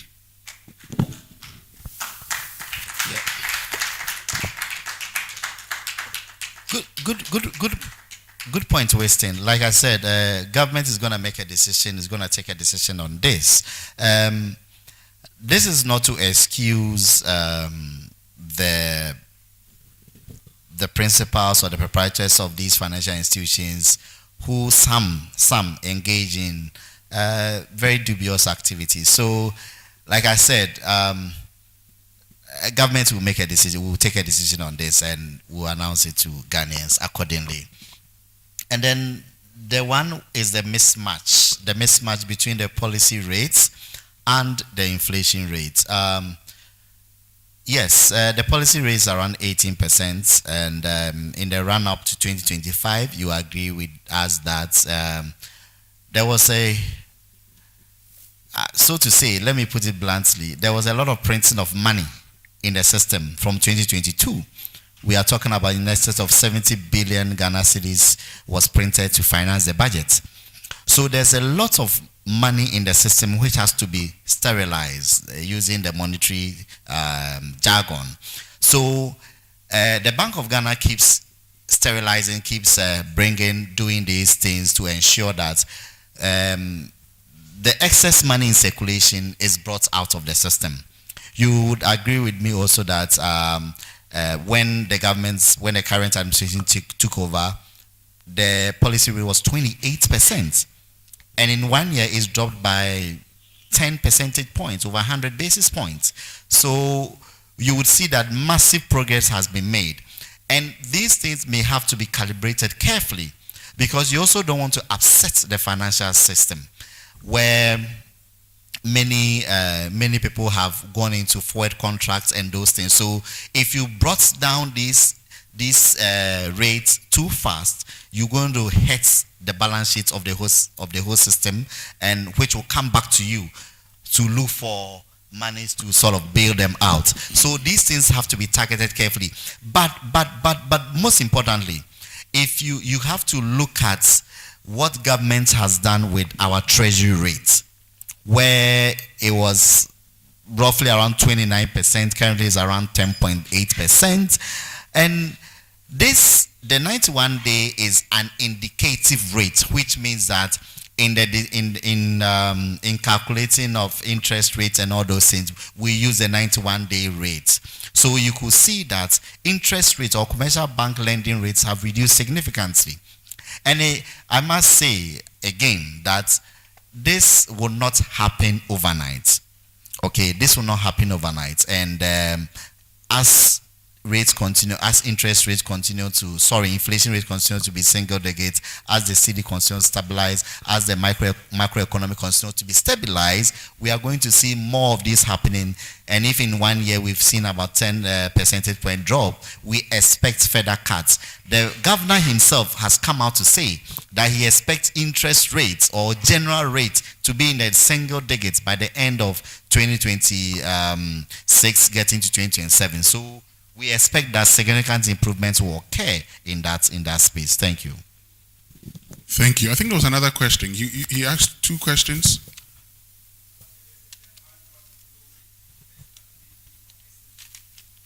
The factors. The factors that led to the stability. Yes. Yes, I mentioned earlier, first of all, we spoke about the close coordination, coordination between the fiscal and monetary authorities. I spoke about the fiscal consolidation that happened, that has resulted in the fact that we are not financing the total deficit, which will require a lot of effects. And I also mentioned that the magic one has actually been the sanitization of the informal gold sector or the artisanal gold sector with the introduction of the gold board. We are also seeing massive improvements or massive turnaround in cocoa, where the flows from cocoa have increased significantly. And for now, we are not doing any syndication and we are fine. So all these forex is coming to us to support the cedi. So these are some of the factors which have resulted in the stability of the cedi.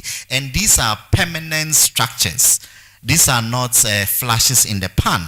They are permanent structures, not mere window dressings, which would ensure that the sustainability of the strength of the cedi is continued. Thank you. Thank you very much. So let's get to this side, and this will be the final side. Yes. Oh, you said it was a contribution. Oh, okay, I thought it was a contribution. Okay. I thought you would rather say when, not why. It's a matter of when. The preparatory work has been done. The secretariat has been set up. We are turning it into authority. Everything has been done. So, and you saw the budget that we made significant budgetary allocation to them to implement the policies. So this year you see pickers on ground regards to the 24-hour economy. Thank you. Let's get here. Any questions from here? Okay, I see one hand here, and I see another behind. Okay. All right, thank you very much. My name is Arafat Hussein, a youth leader fellow and economic graduate. So my question is on poverty. Every year, we see governments setting objectives in their budget statement of reducing poverty, where they put in interventions to actually reduce poverty, including the LEAP program. But I'm yet to see an indicator or a metric that is measuring their progress on reducing poverty, published in the budget statement or even on online and social medias and by the media. Okay. Thank you very much, Arafat. Yes, that's a hand back there. Yes, thank you very much. My name is Musa. Mine is on the mismatch between inflation and what is happening on the ground. He talked about moral suasion. I don't see anyone doing any moral suasion. I thought there would be some cooperation between your ministry and the Ministry of Trade. For me, the Ministry of Trade is not doing any work. She has to do market surveys, go to markets, talk to the women, explain what is happening to them. That is not happening. They have left us, the citizens, ajar. The wache have been buying for lunch last year, January, 15 cedis, is the same. Depending on the mood of the wache seller, I even pay 20 cedis. So you are not working on that. Yes. Thank you very, very much. I think I see a final hand here. And then we're done with the questions. Final one.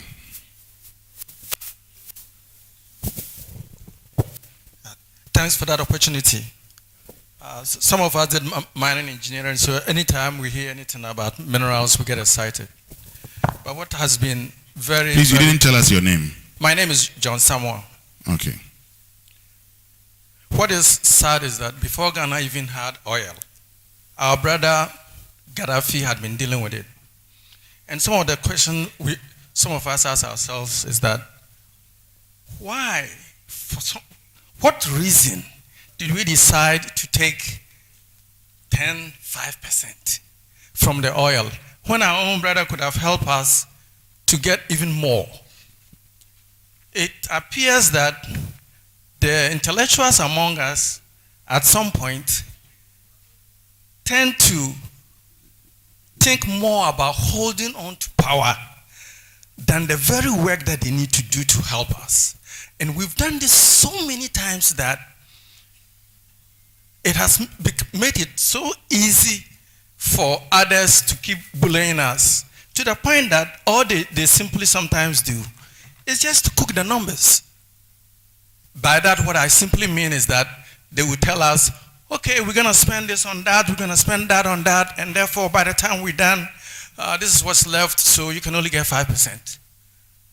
When you tell the old man in the village that you're going to borrow the land, for most of the time, they will tell you, okay, go do it. If it's in the case of rubber plantation, do it and I'll take one. You divide into 3, you take 1 for your expenses, you take 1 for your profit, and I will take 1. So even the old that have very minimal information. Here we have our professors, our people who have gone to the States, learn and all that, sit in negotiations and end up with such horrible terms. So now we have lithium. I guess because we do have lithium, that is why I'm bringing this up. Okay. Please, let's try. We cannot, our future kids cannot afford, they will be like, how do we have oil and we're getting only 10%? Who are we taking to these negotiations? Thank you very, very much. We save the best for the last, eh? Yeah. Hussein, on your poverty metric, maybe what we should do is that we should import it from the bulletin that the statistical service issues to the budget, which is a good idea, so we'll look at that. But indicators abound, data abound on our poverty situation, which is issued by the statistical service, so we are good on that. But of course, we should be able to sort of track it maybe in the budget, so we'll look at that. And then you spoke about intensifying the moral suasion. Yes, but I have a watch plug, it's 10 cities. Yeah, I have a very nice watch plug. It's 10 cities. So if hold on, no. Watch it 10 cities. Yes. I'll share the location. I'll share the link.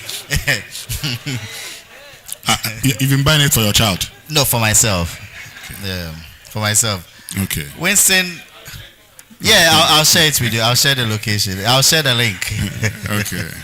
Yeah, I do agree, and this I mean, it's a theme which keeps coming back. The sort of mismatch between inflation coming down and improvements in the how the final user benefit or the consumer benefits, and it's something that aches my heart to I don't want to apportion blame to say that our middlemen and our vendors are fleecing us, but I mean, it's very untenable and justified that we are seeing all these gains. And but Fred, quickly on that bit, are we not also, again, and we are at the University of Ghana, this is Institute of Statistical, Social and Economic Research, we say that the rate of inflation is 5.4. Yes. All right. So based on, and we are doing the comparison year on year, 5.4. Why do we always create the impression that because inflation is 5.4, it means that automatically everything should see a price reduction? There are certain things. So once there's inflation, it means there's a rate of increase. Why are we not telling the people? And why are we always creating the impression that prices are coming down when in effect what we're trying to say is that the rate of increase is reducing. In effect, that's what it means. But so there'll be increment in the thing. Yes. But the rate of increase will reduce. What's everybody, and I didn't want us to go technical, but what everybody is talking about is that maize per bag has gone down. Why has kinky not gone down? Rice, a bag of rice has gone down by nearly 50%. Why has wache not gone down? A crate of egg at the farm gate is about 35 cedis. Why is it being sold at 70 cedis? These are legitimate questions that consumers or Ghanaians are asking. And these are the things we should help. I mean, inflation while we're talking about that also, and this one, let me just do something for those who prepare food. Recently, I was helping someone price, and so while you're talking about rice coming down, the person preparing the rice for you, the gas or whatever the person used, okay, will be factored in the cost of gas. Has come down. So let's go. Hold on. Let's go. Yeah, so but you mentioned gas. I bought gas. Gas has gone down. I'll pay for the water. Water, roughly the same. I would pay for the salt that I would use. Okay? You pay for the salt. The stew that I'm going to prepare and sell to you as part of the wache, the stew is sold to you for free. Yeah. So I would add all of these things to it, plus my time, okay, costed, and also, so if we were to do cost accounting, for instance, we did all the costing, would understand these things. Yes, at some point in time, we can have a conversation about profiteering and the rate of profiting in this part of our world. But the fact is that maize reduced by 50% alone does not mean that all of a sudden then everything would also go down, because there are other things that will go in place. And that is how come you probably would see that the ball of kinky, the size has remained the same. Some of you say sometimes based on their mood they add something small, but that should be okay. Anyway, wrap it up for us. Sorry, Winston. I want us to agree that there is room for improvement. Oh no, there's room for improvement. There's room for improvement. But I also want us to actually look out for. No, you see, Fred, I want us to look for the things where there's disinflation, for instance. Check them critically, and now begin to other. So I agree. Winston, we have checked and checked and checked. And you say most of them are fleecing the people. Most of them have seen reduction. Okay. If you look at the egg seller per se, the egg seller is the farm gate price and the transportation cost. fuel prices have either largely reduced transportation costs or remained the same. So if the farm gate price has reduced, what is the justification for keeping egg prices high? Okay. But let's not go into that. We can have a bigger conversation about that. And then the last one is the share of our wealth. Sir, this is a topic that we can't even start it here. One thing I can say is that I want us to give our negotiators, those who negotiate our deals for us, benefits of the doubt. But if our forefathers even thought that if I have the resource and you are coming with your capital and your strength to exploit the resource, they instituted what we call the Ebusan system, where everything is divided into three. One for the operations, one for your profits, and one for the holder of the resource. I don't know why we couldn't even pick this from our forefathers who thought it wise to institute the system. But it's fait accompli. There is already water under the bridge. Let's see how we can make do with the situation that we have. That is why when we came to power, what we said was that the oil revenues, if we ask you now, what have we done since 2011 that we started drilling oil? What has Ghana done? Can you point to anything that we have done with our oil revenue? No. Since we started mining gold, can you point to anything we've done with our gold royalties? No. So that is why we are saying that whatever monies is accruing to mineral royalties and the oil revenue, we have sequestered it, we have ring-fenced it, and we are going to use it for massive infrastructure development, aka big push. So for the first time, we are not going to spend any of these monies on consumption. Everything is going into capital expenditure. So you saw the nice photos we put out and the videos we put out on the Accra Kumasi Expressway. For a country of our age, we don't have any expressway. In fact, we don't have a functioning road linking our two major cities, which is, sorry to say, it's an insult to us. So in 3 years, we are going to see that we are going to employ these oil revenues and the mineral royalties to these things. And last one, you see that we created what we call a heritage fund, where the heritage fund sits somewhere in Switzerland and all these capitals, where over the years it has earned on average 1%. Dollar inflation has averaged over 4%. So it means in real terms, you are losing value for the monies we have piled offshore.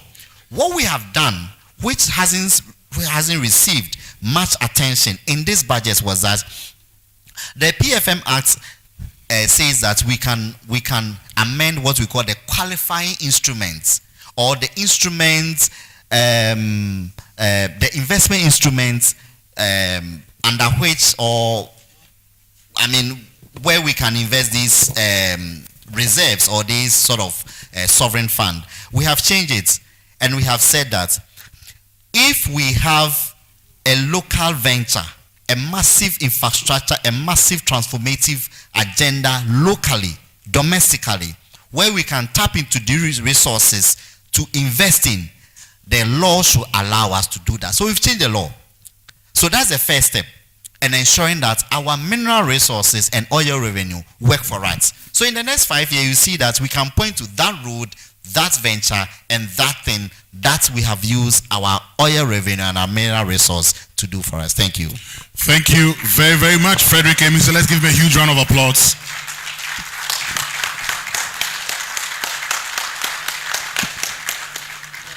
Now give yourselves to another huge round of applause for all the good questions that you asked. Bringing us to the end of this session. My name is Winston Amoa, and I moderated this session. Catch you on the Super Morning Show on Joy FM 99.7 tomorrow. God bless us all. Wow. Awesome. Please, I think you need to take a picture together on the stage. And so you will all agree with me, this has been very exhilarating, interesting, engaging, fun-filled, but very serious and educative. And it takes two very knowledgeable people to make such a great conversation. So once again, I'd want us to give them a big round of applause. Thank you very much, Mr. Winston Amwa. Thank you very much, our technical rep, Mr. Mr. Emisa from the Ministry of Finance. We are really grateful. And so we will be moving right next into our closing ceremony. Give us just about 5 minutes, and then we will begin with the closing ceremony. It won't take more than 30 minutes, and we will be out of here. Thank you so much for your patience and your attention, and for bearing with us.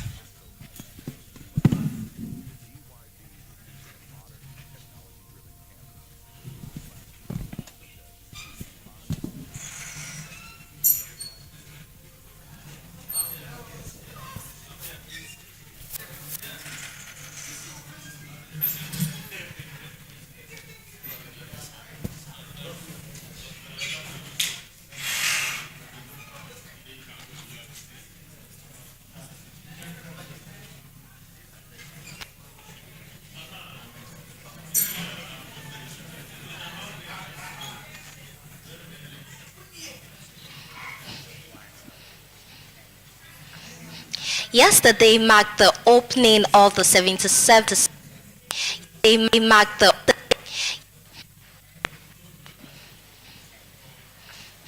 Yesterday marked the opening of the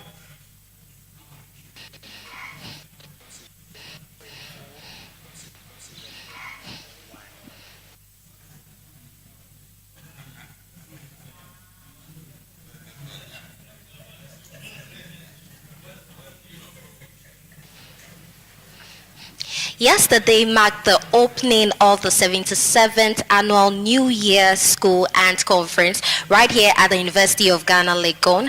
And it was officially opened by the Excellency John Dramani Mahama of the Republic of Ghana, and he highlighted and spoke about the 24-hour economy as pathway to productivity and sustainable development. Right here with me, I have, today's day 2 actually, today's day 2 where the conference is still ongoing. Yesterday we had a lot of discussions, we had panel members engaging with us. It was very interactive, and today being the final day, I have here with me Professor Simon Peter Kafui Esquire, who is also the director of the show, and he would be helping us talk about a lot of things that went into this program, the conference, why they selected these panel members to come and have these discussions with us. So, Prof, thank you for being here with me. Thank you very much. So the 77th New Year School and Conference is the 77th conference. And the theme for this year is building the Ghana we want together for sustainable development. And I'm sure you want to know why we chose this theme. This is a time where, as a country, we want to build together. And we want each and everyone to be on board. So you realize that we have our international partners here, developmental partners. We have our academics here. We have government agencies. We also have industry partners, and each and every one. And this is a time where we say that we take the gown to town. This is the only platform which has existed this long in Ghana here. And almost every time we have the first gentleman come to open it. And so this time we feel we've gotten to a time where we build together, and at one table we have all these industry players or partners at one table speak together. Very soon, in some few minutes time, we are going to have Meet the Minister session. And this is the only time where you have access to even the president, and you ask him questions. I think 2 years ago, we had His Excellency John Dramani Mahama here as a flag bearer then. So, I mean, all the presidents have been partners and friends of the annual New Year School and Conference. Okay, Prof. Thank you so much. Talking about this show, this conference, we had panel discussions yesterday, and we had 3, of which we had different industry players come in to address issues centered on the team. Why these discussions? Why, and how do you select these panel members? Thank you very much. So we go through a lot of processes. By the end of today's program, we will issue a communique, which I'm going to do in the next few hours, and participants suggest what we should do next. And aside that, we also do quite a number of stakeholder engagements, and it's also driven by our partnerships. So we basically have to go through a lot of processes, even listen to the budget, listen to state of the nation addresses and all that, so we know what the direction the country wants to go. And we realize that at this point, we all want to build. Remember, we've just come out of an election, and there is a new government, and the discussions are that will government continue previous projects initiated by previous governments and all that. So at this time, we all want to come together and build one Ghana. So that is why we've set this tone this year and in January. So we all think through, reflect through, and work together. Okay.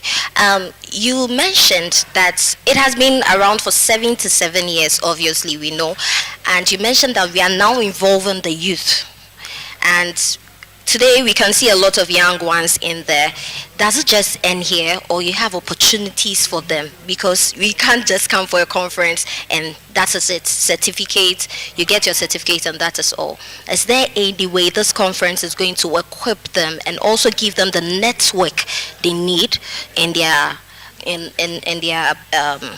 their work or their careers? So to first answer you, knowledge is power. So even if we are not able to equip them, knowledge is power. They get it for free. So these young people are being sponsored, and we've been in talk to even sponsor them with some of the sponsorship that we got. And it will not end there. We are going to follow up. This is the 4th edition of what we call the youth school. And the youth school is ongoing now at a different venue on campus. But again, the Digital Youth Village is one of the outcomes of the New Year School. And it is an initiative of government. And we are saying government is a continuum. So if for nothing at all, these young people are going to enjoy the fruits of this project. So the Digital Youth Village is a project that will translate into a program very soon, which is to equip young people of Ghana in school, out of school. You just have to be ready to learn.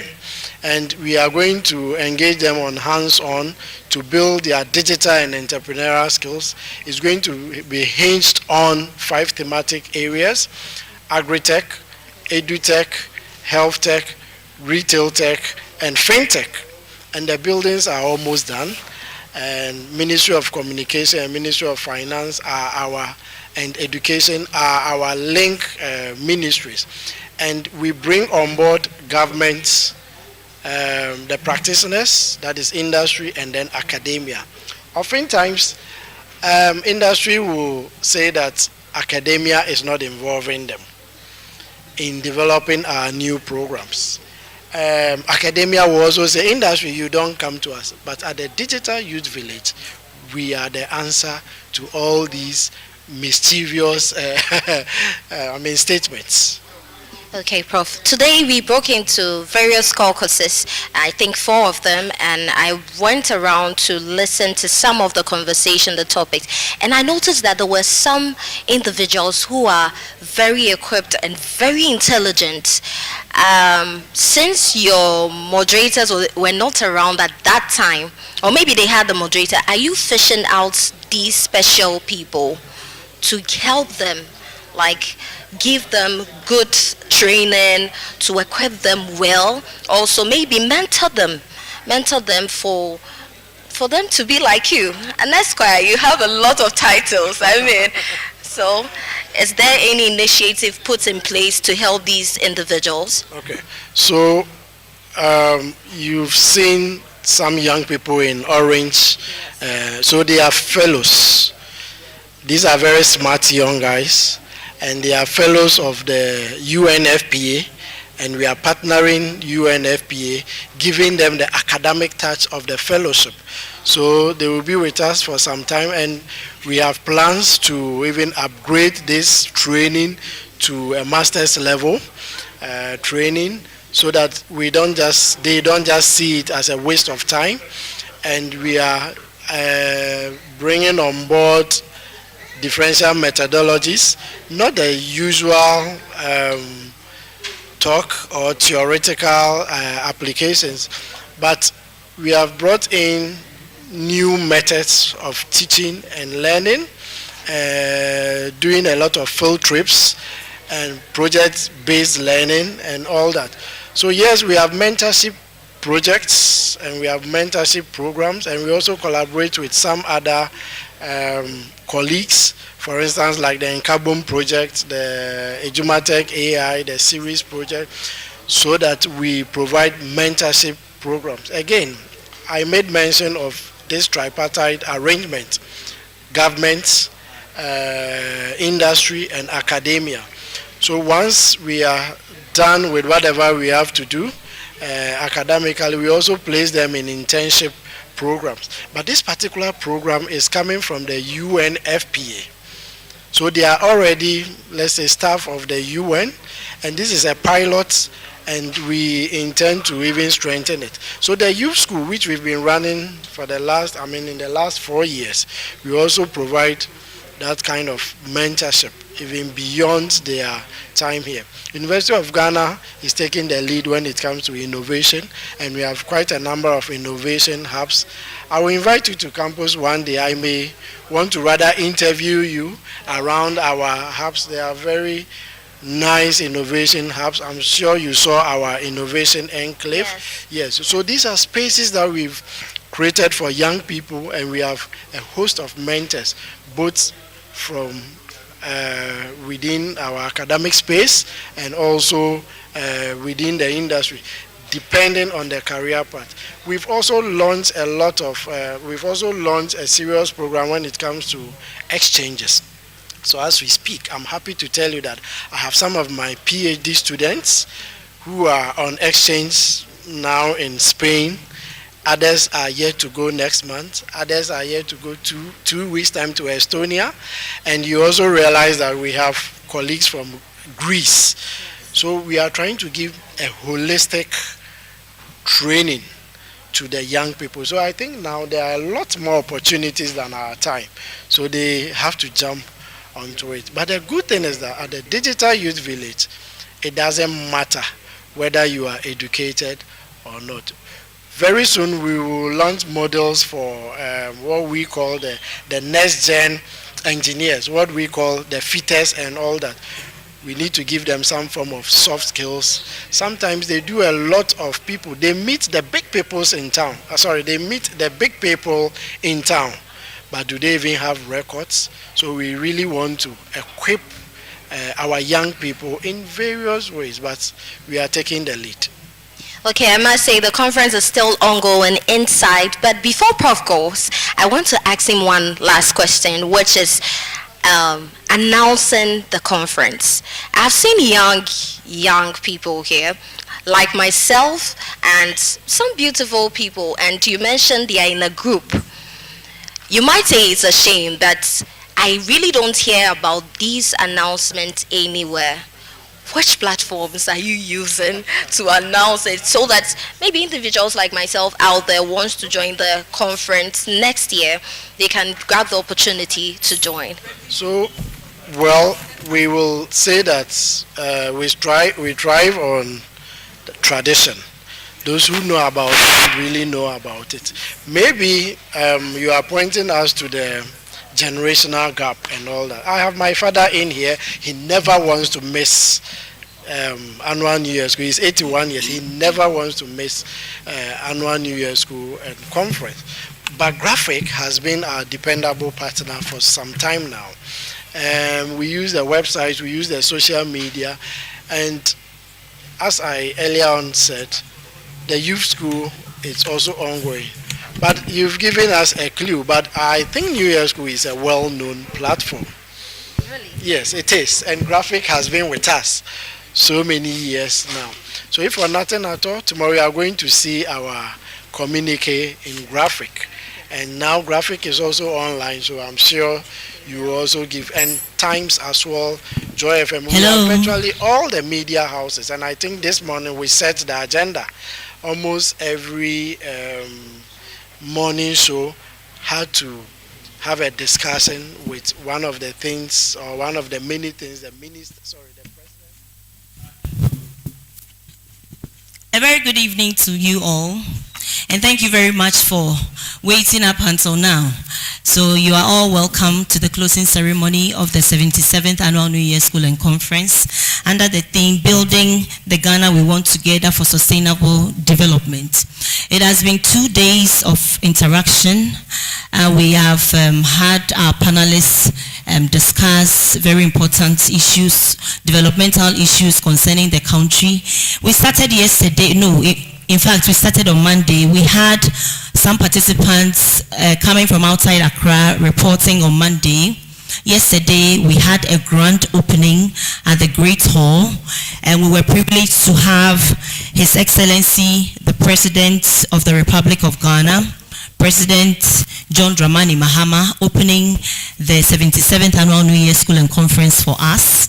We continued yesterday in the afternoon here with some of the panel discussions, and today we continued again, and then we had conference presentations. We had interaction with a representative from the Ministry of Finance, and we are about to close. So you are all very much welcome to the closing ceremony.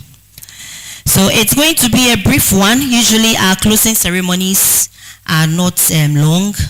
We would finish very soon. So for the closing, we would have a chairperson. We'll have a chairperson. If you go through your outline, the name of the chairperson is there, but I'm happy to tell you that, oh no, I'm not happy. Okay, I'm indifferent, yes. So the name there wasn't able to make it this evening, but we have gotten an equally good replacement. I will just read a brief profile of our chairperson, the one to chair the closing ceremony, so that we all know who he is.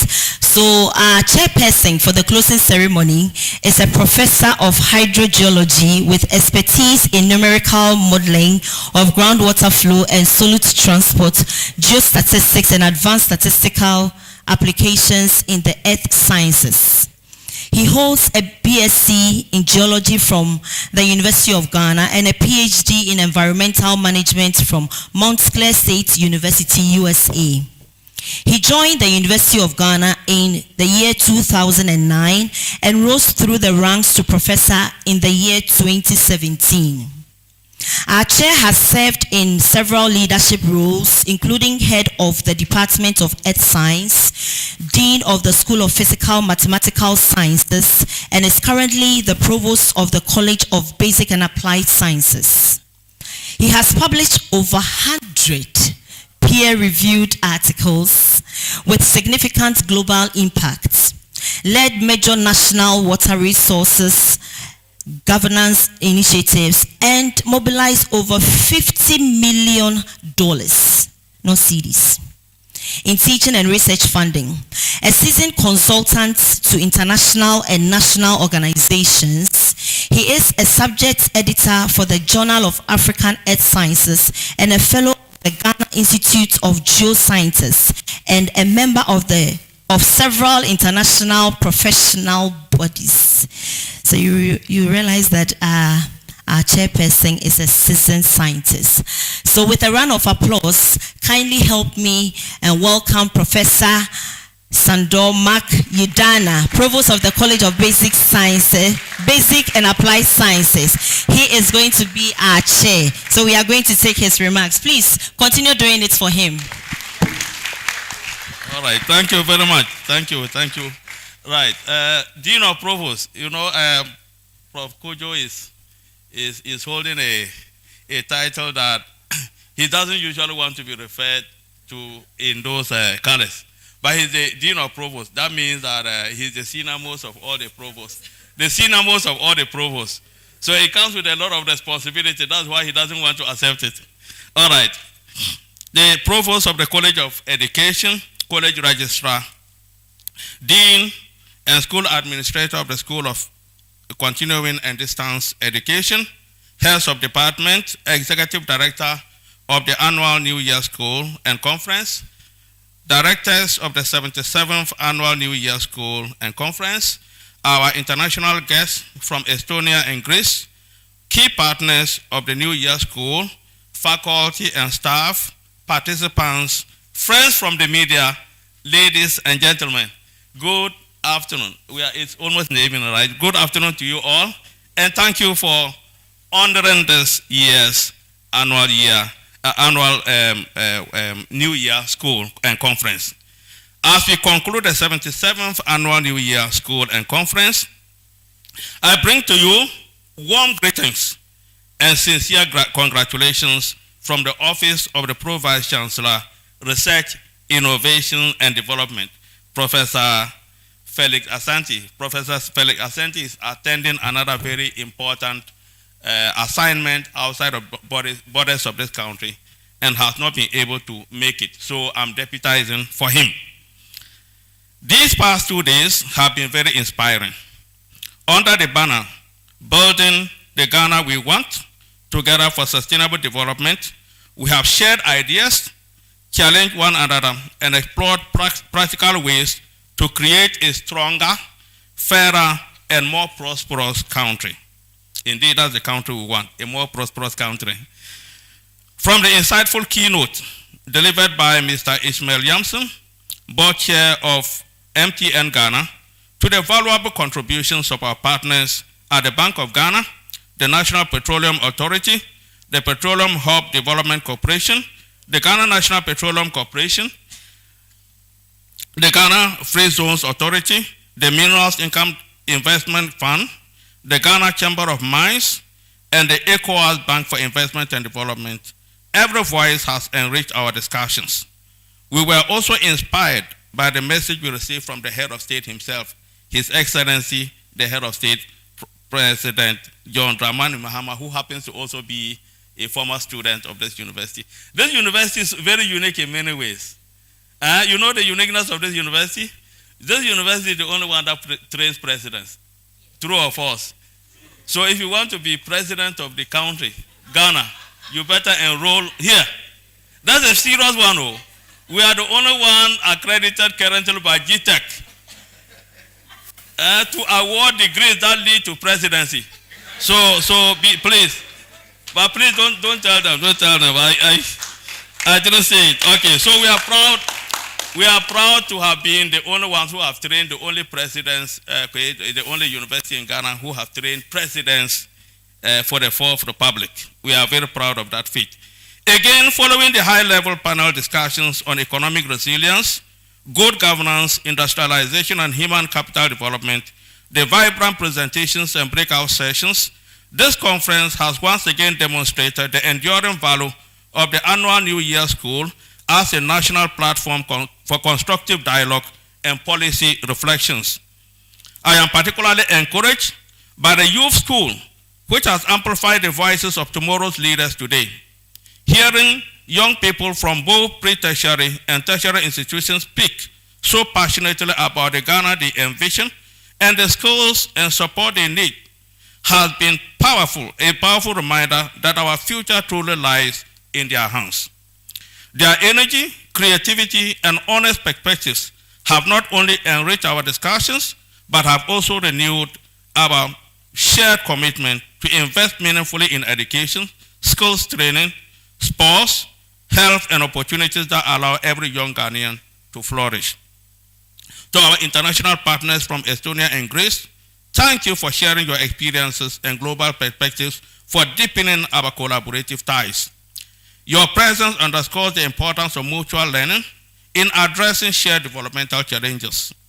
As we bring the event to an end, let us translate the thoughtful proposals we have heard into concrete actions, action that advances sustainable development, nurtures human capital, strengthens governance, and builds the resilient economy our nation requires.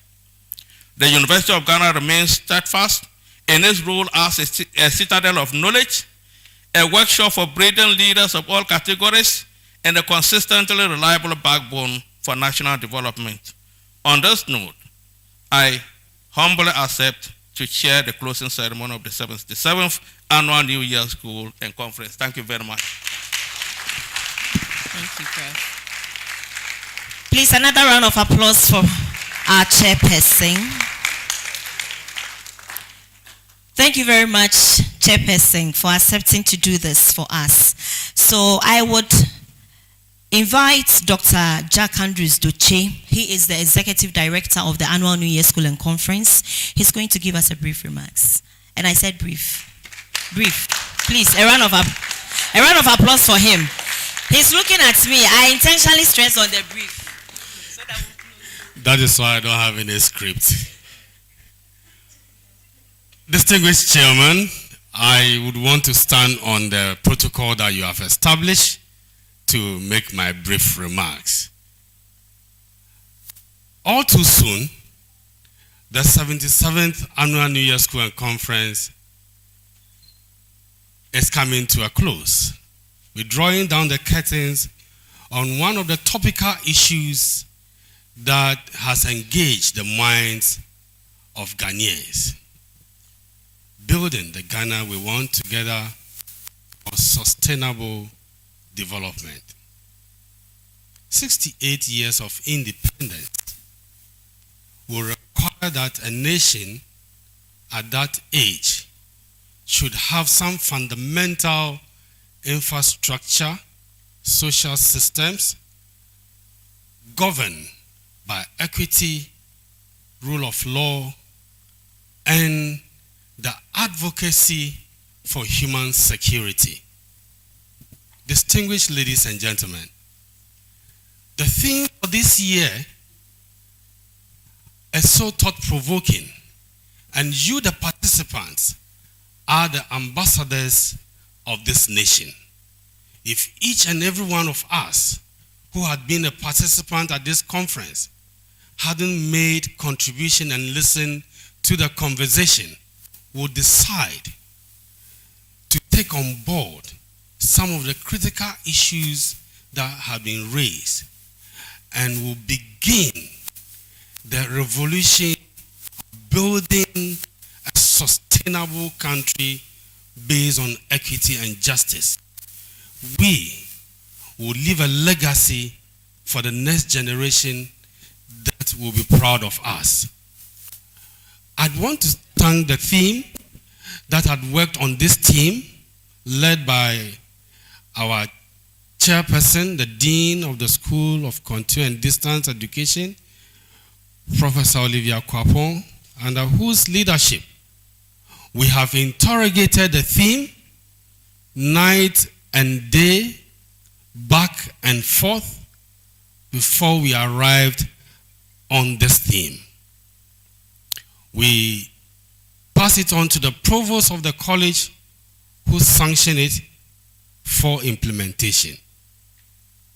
As we draw the curtain down on the 77th Annual New Year School, what is our resolve?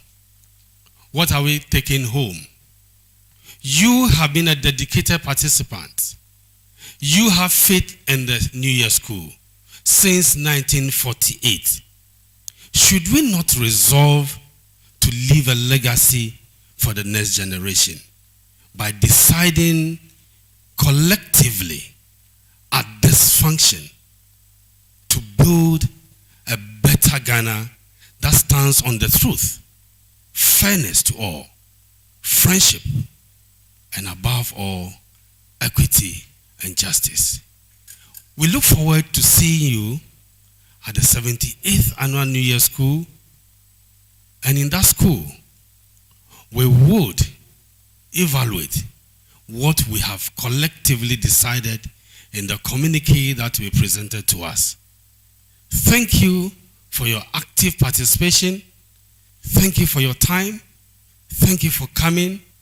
We truly appreciate your commitment to our nation, Ghana.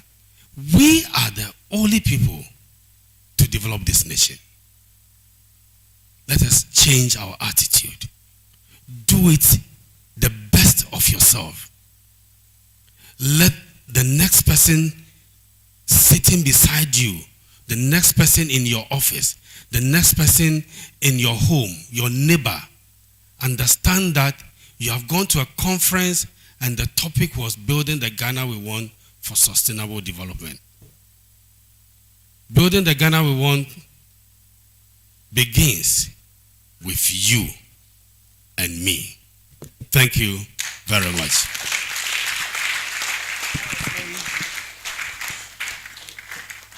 So that was very brief. Thank you very much, Dr. Jack Andrews Doche, Executive Director of the Annual New Year School. We will now take a statement from the Provost of the College of Education, Professor Samoni Adekujo. Please let's welcome him with a round of applause. Thank you. Thank you very much, Madam. I'm also going to be very brief. So let me also first acknowledge the chair, my colleague, Professor Maxando Yidana, and accepting to come chair and to represent the ProVC for research, innovation, and development. As has been said, also soon we are at the end of this, and mine is just to show appreciation to, first of all, a president of the country and his team for gracing the occasion yesterday, and most importantly, for all the good promises he made to us. The second is also to my college. I'm so proud of this college. I don't know that a lot of people know, but I myself, I do not come from this college. In fact, I'm a stranger kind of to this college. But I've been here in this college. They've accepted me wholeheartedly. We've worked together excellently, and we've delivered on a lot of promises. Yeah, please give them a round of applause. I'm particularly proud of the organizers of this event. Sometimes I marvel at how long this event has been run. In fact, my understanding is that this event is even older than the University of Ghana, because it started just before, I think, the movement from Achimota to this campus.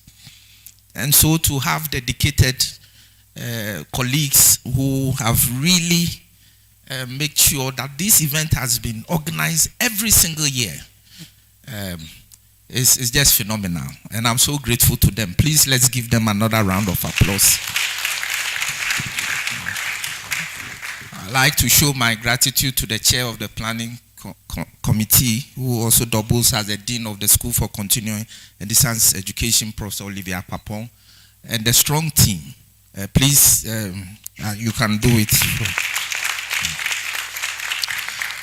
Let me also extend my appreciation to the management of the University of Ghana for all the support, especially providing us with a great hall to set the stage for all this. Then to our international partners, I'm so happy to see you in your college, in the College of Education Ata. In fact, it fits you so well, you know. Yeah, please applaud them for me. I am so grateful. And I hear all the good things you are doing, and I'm looking forward to meet you maybe by tomorrow when your rector arrives in the country. I think the work you are doing is the future. You know, all these technologies in education that you are bringing here, I believe is the future for our university. So I'm very grateful, and also for the colleagues from Greece and Estonia, Spain, and all the other places. Please thank them for me. And then finally, to all of you participants, you have been such a wonderful group of people. Anytime I've had the opportunity to come in here to listen to the deliberations, I am just marveled at how, you know, engaging you have been throughout the process. And this tells me, it shows that you really have the country at heart. And for some of you traveling from very far off places to come join us this year. And I hear there are some, maybe you need to identify, you know, those who are very consistent and try and give them some awards. Finally, I have tasked the annual New Year School and Conference that for all the 77 years that we've ruled, they should have some documentary to show for this. And so if I said it last year and I'm repeating it, that let's go into the archives and try and find some of the coverages so we can have some documentary about this, because it's very important that we document this for posterity. On that note, I thank you all very much and I wish you the very best. Please, let's do it better for our provost. Provost, thank you very much for all the support we continue to receive from you. So for the 77th Annual New Year School and Conference, we were privileged to have some companies partner us. Usually for every Annual New Year School and Conference, we would have some ministries partnering us to organize the school. So this year we had the Ministry of Finance and the Ministry of Communication, Digital Technology and Innovations. They partnered us to do to organize the 77th Annual New Year School and Conference. And we also had some other partners and supporters. MTN, is MTN here? Everywhere you go, yeah, but they are not here. I'm sure they are outside. Minerals Income Investment Fund. We also had National Petroleum Authority. We also have IDEC, Institute for Democratic Governance, and then the Ghana Free Zones Authority, Petroleum Hub Development Corporation, GNPC. We also have TUC Ghana, our media partners, UG Press, Radio Universe, Graphic Communications Group Limited, Joy News, GBC, and Ghana News Agency. We also had international partners. The provost mentioned them, and we gave all of them a round of applause. We have Tallinn University here.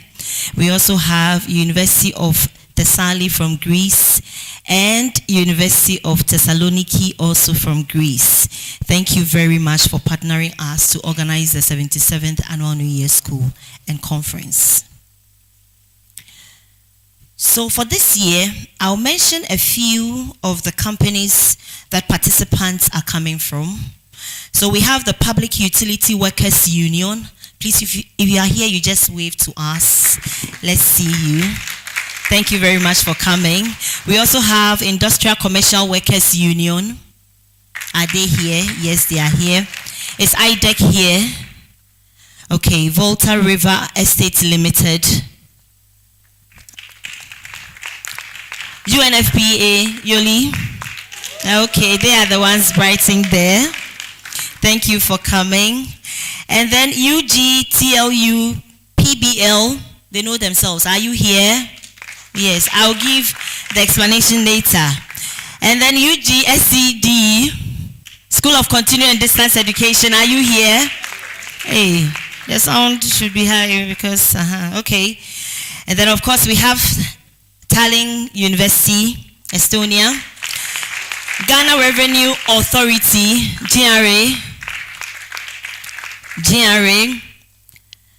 okay, Tropo Farms, okay, they are here.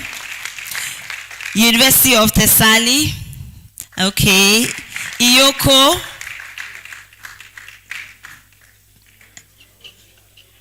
do we have Iyoko here? Okay. And then plantations, okay, it's PSG, General Agricultural Workers Union. Are they here? Okay, thank you very much for coming. Ghana Immigration Service. Okay, thank you. And then we also have some districts here. Kwadaso.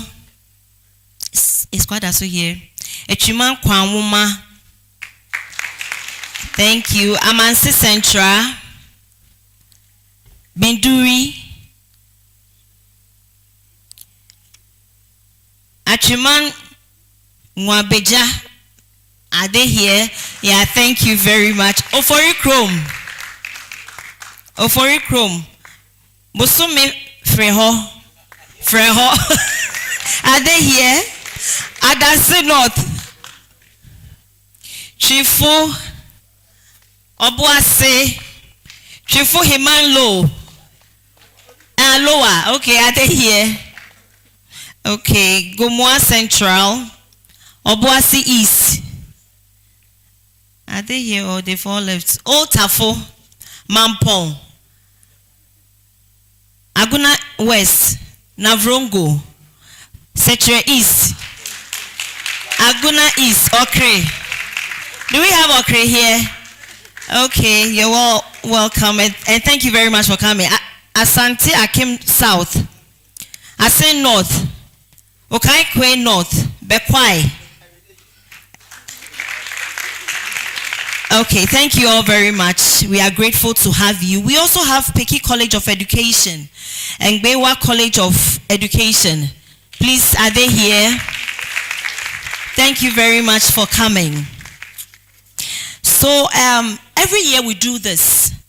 We take the experiences of two participants. And to ensure gender balance, we have one male, one female. So you climb up here and then you come and tell us your experience of the 77th Annual New Year School and Conference. I already have a hand up, and that is a male. So I need one female. Please, both of you should come up here.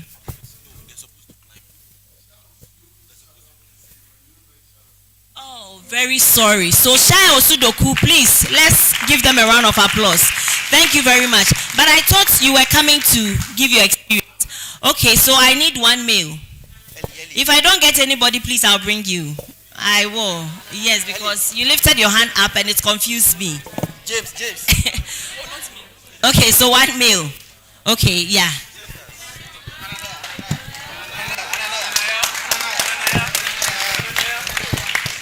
So please, if I miss your organization's name, kindly let me know. We need to acknowledge all of you. Please, say it louder for everybody to hear. Please, a round of applause for them. It's not Fusap District Assembly. Please, who again? KMA, please, a round of applause. Ekunfi, north or south? It's just Ekunfi. A round of applause. Okay, another round of applause for him too. Yes, we have another hand. A round of applause. Thank you all very much. Please, have I missed somebody again? We need to acknowledge all of you. But thank you very much. So, Madam, you mentioned your name, where you are coming from, your organization or the district you are coming from, and then you tell us your experience. You have about a minute or two. Thank you very much. Mr. Chairman, and all protocol duly observed. My name is Mercy Mao Pavra. I'm the District Coordinating Director for Esnafo District Assembly. And I must say that this is my first time of attending the New Year School, and it has been very overwhelming. Yesterday and today, during the opening ceremony, a lot of things were said, and I must say that I have learned a lot. Today too, I have learned, and I've even interacted with a whole lot of people, from professors to my colleagues, and I've even had the opportunity to get a contact from one of the panelists, and I believe that when I go back to my district, I would do well to engage with him so that together we'll help to build the Ghana that we want. Thank you very much.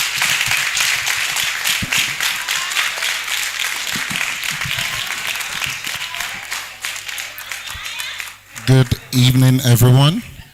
Good evening, Mr. Chairman, and standing on existing protocols. I'm Hanan. Protocols. I am Hananiah Adejumo, and I'm a part of the United Nations Population Fund Youth Leadership Fellowship.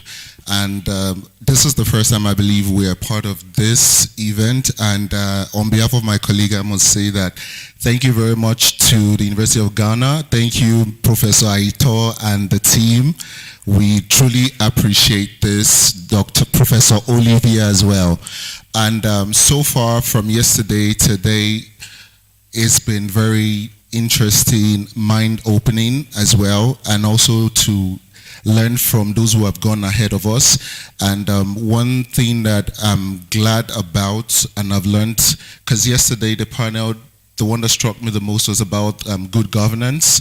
Even the team, the Ghana that we want, building the Ghana that we want, it's been, whoever came up with that team, I looked strategically because we can relate with it, and so far the discussion has been about involving the youth, and the fact that some of my colleagues are here as well, actively participating, and not just the older people, because I think we are the young people here. A lot of people are the older, so I think this is a start in the right direction. So thank you very much once again.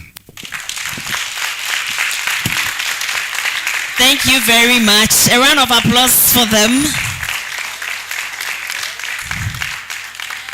We are always happy to hear about your experiences, so that if there is something we need to modify, we need to change, we need to do better, then we improve on it in the coming year. So thank you very much for sharing your experience.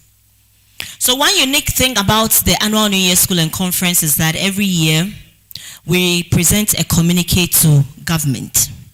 And this communique is not put together by the organizers, but actually by the participants themselves. And I am glad to say that for the 77th Annual New Year School and Conference, we have put together a communique. And this communique, by tomorrow, you would read these in the various newspapers. I have the singular honor of inviting Professor Simon Peter Kafui Aheto Esquire. He is the director for the 77th Annual New Year School and Conference, and he would read out the communique to us. A round of applause as he comes to do this.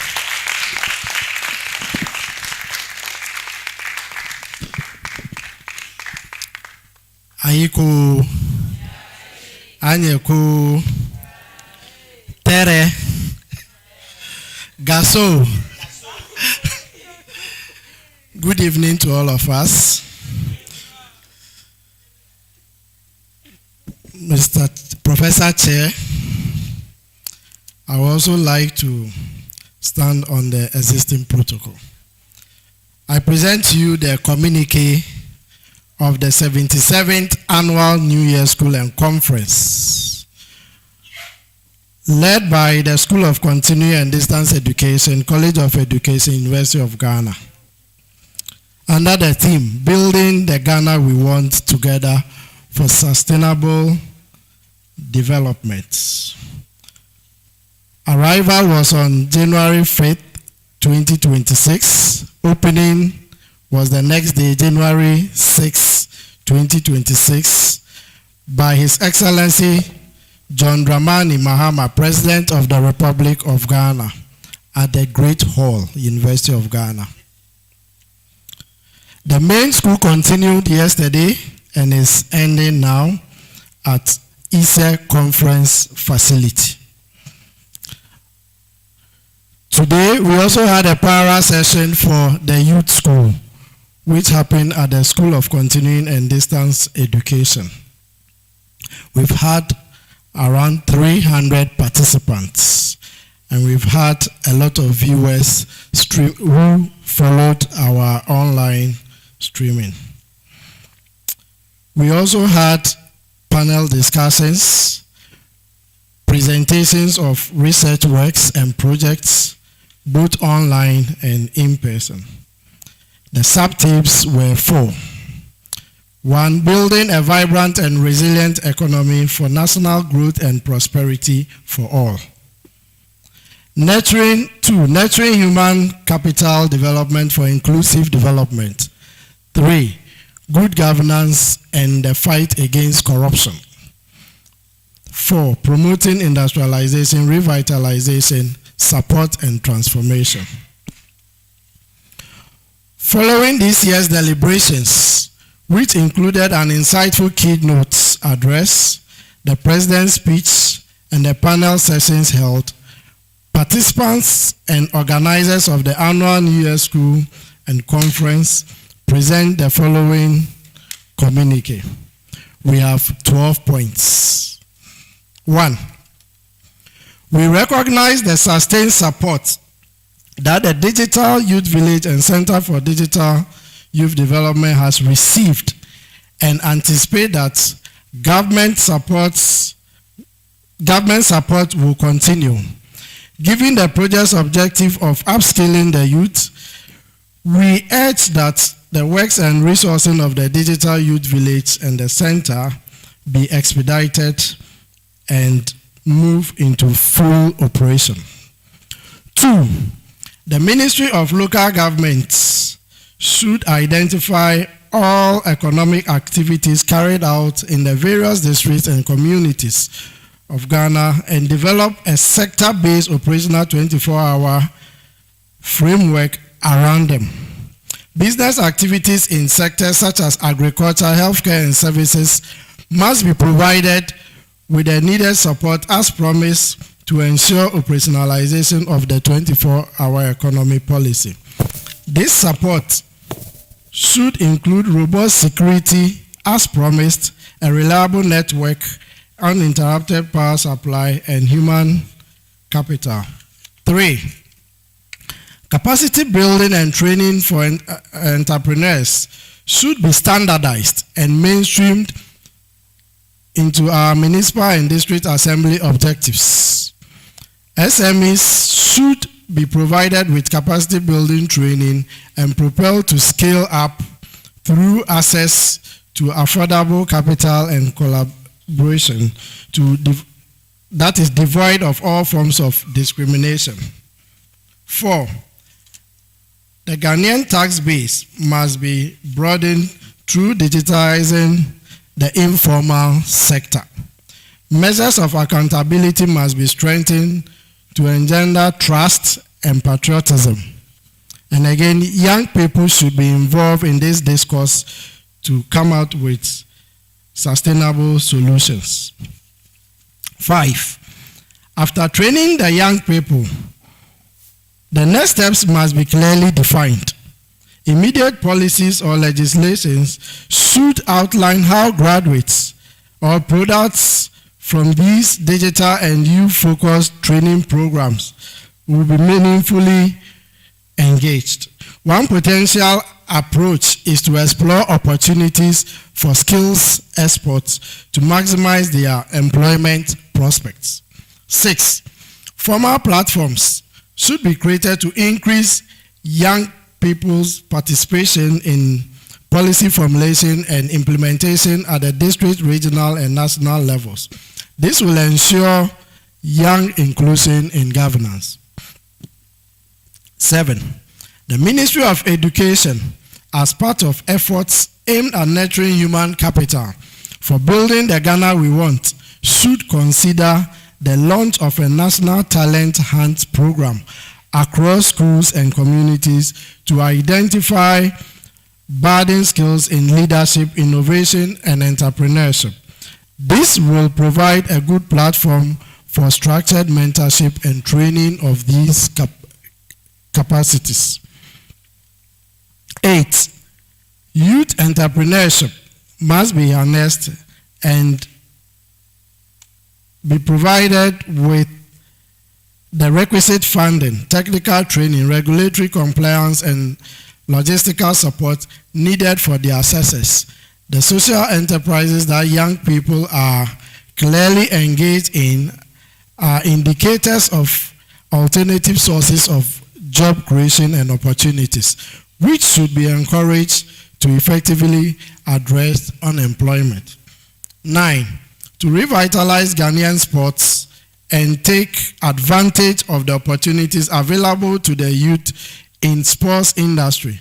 Inter-school sports competitions must be reinstated and strengthened, and dedicated time allocated on the academic calendar for physical education and sports activities. Investments should be made in ultra-modern sports facilities at the community and school levels to encourage participation and talent development. 10. An independent sports ethics committee should be established to monitor governance in this sector and eliminate corruption in sports administration. 11. Recognizing health as a necessity for human capital, health education should be integrated into school curricula from early childhood education with a focus on nutrition, hygiene, and preventive health care. Community-based health campaigns should be launched to promote good public health. 12. To envision the Ghana we want, corruption must be reduced or eliminated entirely. Currently, many citizens perceive reported economic figures as disconnected from the reality. This trust gap requires openness, data transparency, and public engagement.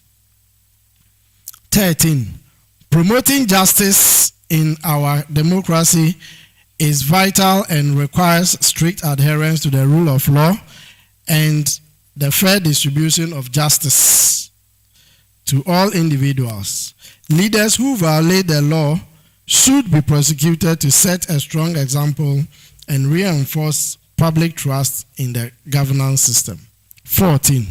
Strengthening of local governance and decentralization requires establishing accurate data systems for district assemblies and modernization of community vigilantism through the use of technology. These measures will enhance participation and effective decision-making at the community levels. The sector, ministry, civil society organizations, community leaders, and the media are key partners in this fight. 15. The various bills before Parliament, namely the Conduct of Public Officials Bill and the Public Tribunal Bill, should be passed to address the problem of corruption at the level of leadership.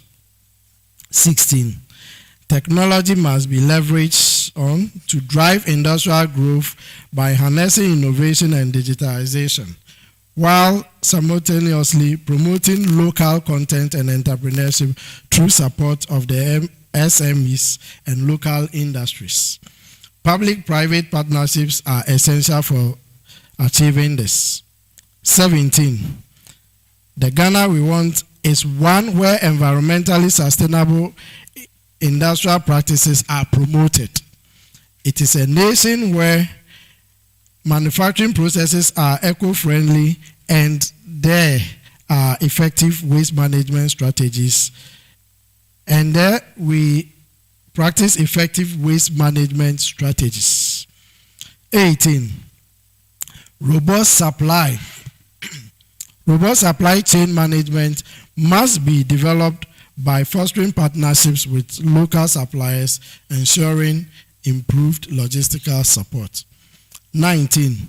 A dashboard should be introduced for customers and consumers to display prices of commodities or items to ensure transparency between sellers and buyers across the country. 20. This has been stated severally, but we need to act now. There is the need for a mindset shift. Attitudinal change and respect for time, ethics, and the rule of law, as well as due process. Participants, organizers, Prof. Chair, this is the communique from our 77th Annual New Year School and Conference. Thank you.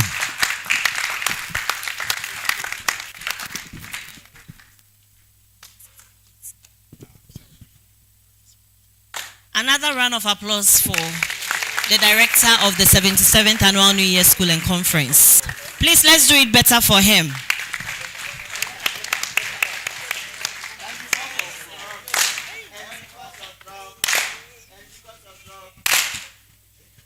Oh, are you done? Then do it again.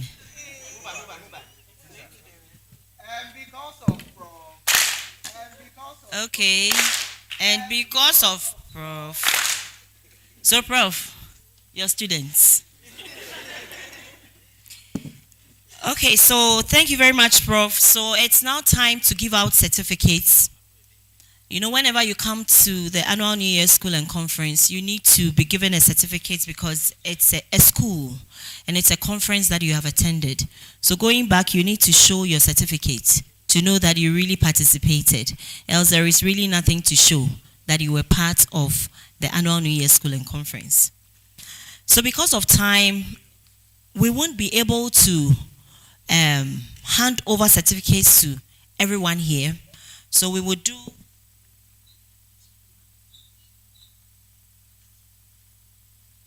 we'll do a few. But be assured that we have all the certificates ready. So once we close, kindly come to us and pick your certificates. But we'll just do a few, and then when we close, the rest can kindly come for your certificates. The first one I have here is for Richard Ofori Ajiman Buedi, and I'm told he's the mayor of Kumasi.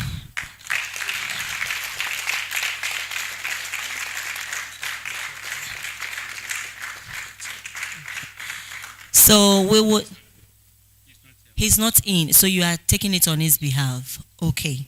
So, Chair, would you do us the honors? So he's taking it on his behalf. Mm-hmm.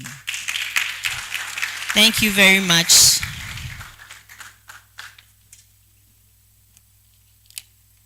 Kindly make sure that you give it to the mayor. Thank you. Okay, so the next one I have here is Simon Asari. Simon Asari. Okay, if he's not here, Bimpong Ebenezer.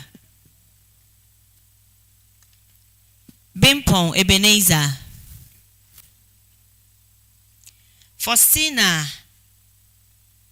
Akeyom Abulu. A round of applause for her.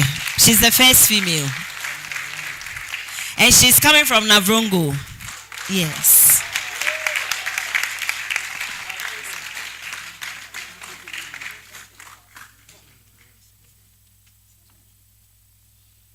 So, Prof. Chair.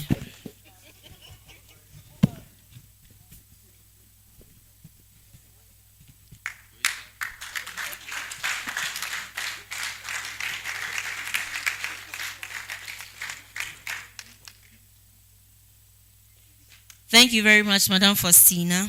So we have Grace Ajiman Asamwa. A round of applause for her as she comes up.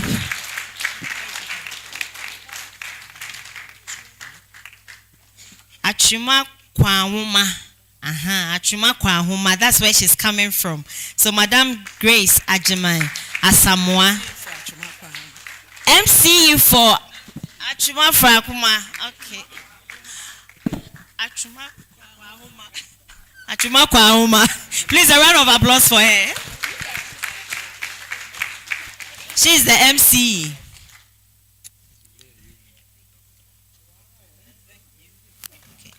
Thank you very much, Madam MC. So, Emanuela Diane Mankata. Okay, so she is part of UNFPA, the YOLI, and she's a medical doctor. A pharmacist, yeah.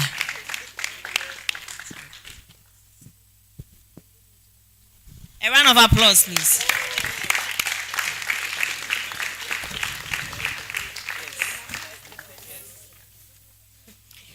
Thank you very much, Prof. Chair. So please, for all others, once we close, kindly come for your certificates. They are all ready, but because of time, we can't give it out to. But we also have another group that will be giving out certificates to. So, the University of Ghana has a collaboration with University of Tallinn, or Tallinn University from Estonia. And they utilize problem-based learning.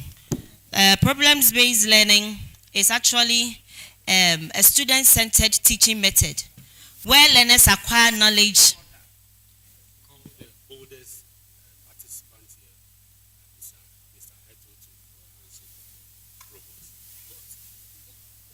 Okay, so I have just been informed that I should invite the oldest participant here with us, Mr. Aheto, to come for a handshake. Oh, his certificate is here. Okay, so he is coming for his certificate. And do you know who he is?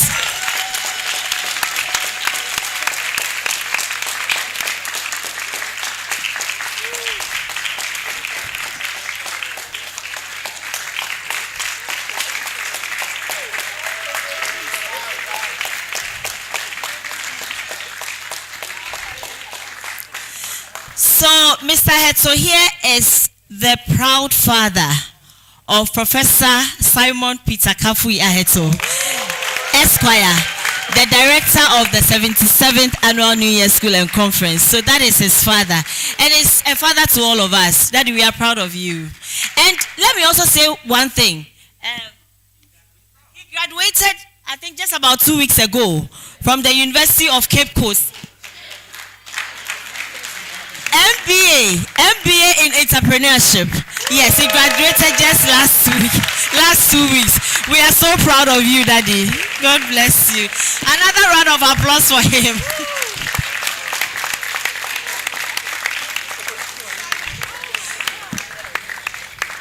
When I saw the video on social media, I just went back to my birth certificate and I checked my age.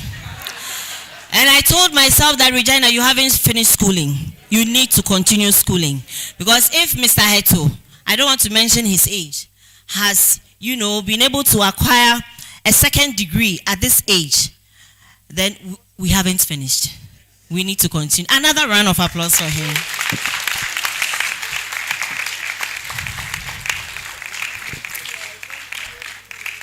So we have a number of certificates to give out again. And as I was saying, Tallinn University utilizes problem-based learning, which is actually a student-centered teaching method where learners acquire knowledge and skills by working collaboratively to solve complex, open-ended, real-world problems rather than just absorbing facts from lectures. So the University of Tallinn, or Tallinn University and the University of Ghana, led by, of course, the School of Continuing and Distance Education, and then Tarling University to Digital Transformative Institute, DTI. The two schools or institutes collaborated and organized a certificate program, a 6-month certificate course. We had people participating. It was really an intensive one, and today, because we have representatives from Tarling University here, they brought their certificates. So we would actually give out the certificates to all those who participated in the program. And yes, and I would invite Professor Simon Peter Kafui Aheto, who was actually the lead for the Ghana team, and Dr. Hayford Ayuakwa, he just had to leave. We also have Mrs. Vida Amate, they coordinated from the UG, from UG here. And then from Tarling University, we have Dr. James Sani Kwaku, Dr. Abiodun, and Professor Maria Boites. Yes, they also led from Tarling University. But of course, their heads for the School of Continuing and Distance Education, led by Professor Olivia Kwapon, the Dean of the School of Continuing and Distance Education. And then for DTI, Tarling University, Professor Pieter Nomak, he is actually the former director. He's not here, but we are privileged today. We have two representatives from Estonia. We have Mr. Meek. I want to mention the name well. Mr. Meek Kasasalk. Yes, he is actually the strategy manager at Tarling University, Estonia. Please, can you come up stage here for us? And then we also have Miss Annette Elken, Senior Specialist of International Cooperation, Tarling University, Estonia. Annette, please, can you come up here for me? And then we also have Professor Martin Siloit, yes, also from Estonia. Please, can you come up stage here for me?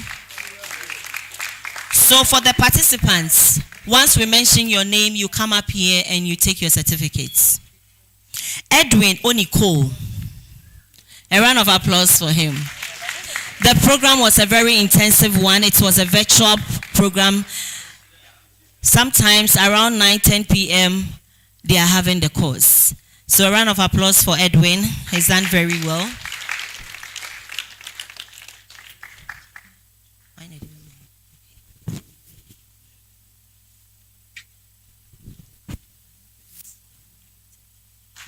Lucy Emefa Agbovi.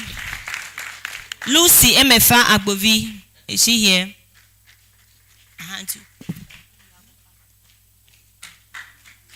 Okay, a round of applause for Emefa. Lucy Emefa Agbovi. Elias Tamaklo.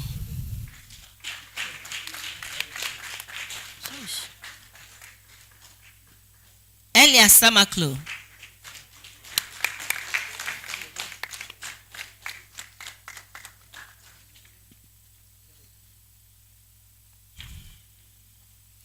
Priska Sefako Siale.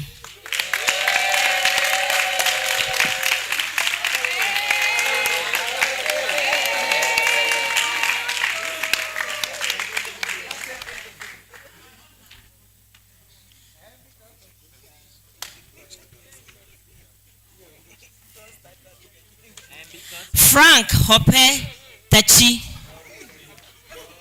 Hope or Hope? Which is which? Hope Tachi.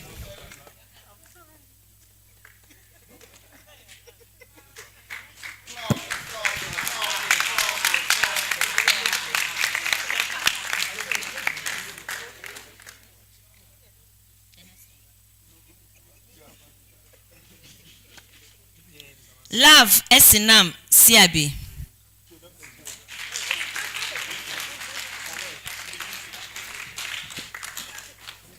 Love Esinam Siabi. Fortune Esi Senaya. A And we are also happy to let you know that they are coming from 6 regions of Ghana. We have Accra, and they are from our learning centers: Accra Learning Center, Takoradi Learning Center, Ho Chito Learning Center, Cape Coast Learning Center, Koforidia Learning Center, and Kumasi Learning Center.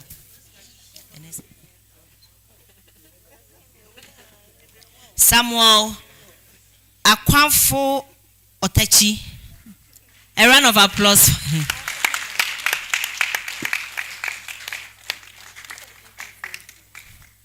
Belinda Boatima Into. Belinda Boatima Into. She's actually part of the organizers for the 77th Annual New Year School and Conference. Frederick Andini Mahama. Frederick Mahama. He's also part of the organizers. I'm sure they are busy working somewhere. Matthew Kofi.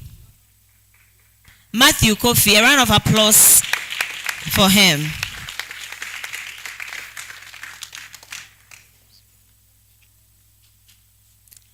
Carl Penny Kujo. Where is he? Carl Penny Kujo. Okay. Okay, so Carl Penny Kujo is the son of our provost. So that's our provost son. Yes. Carl Penny Kujo. Congratulations.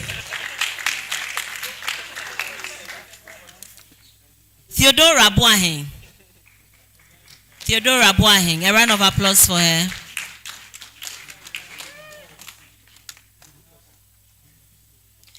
Ebenezer Ajekum Boateng.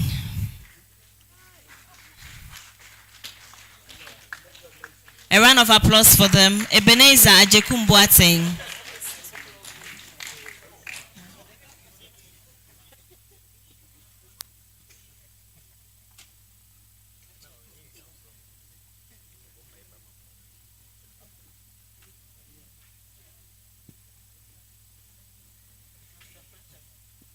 Ebenezer Ayi.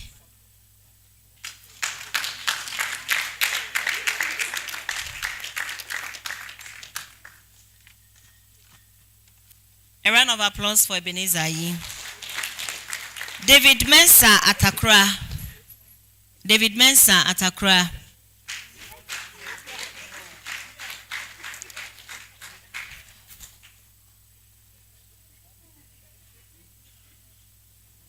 A round of applause for David Mensah at Accra.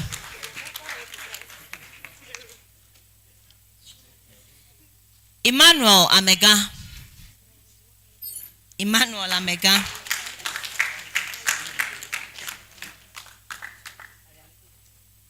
Sarah Ajua Akroma.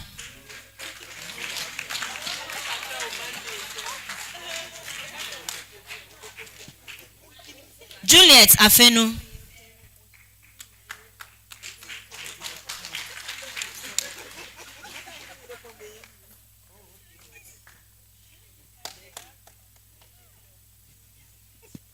Sarah Ajua Akroma, a round of applause for her.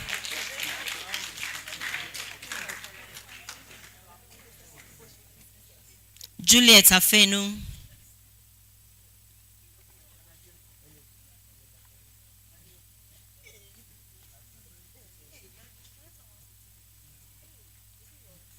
Alice Fowa Abaka. Alice Fowa Abaka.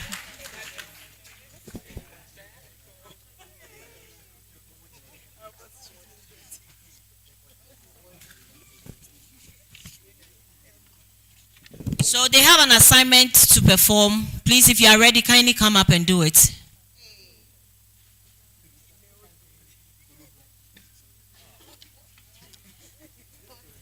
Yeah.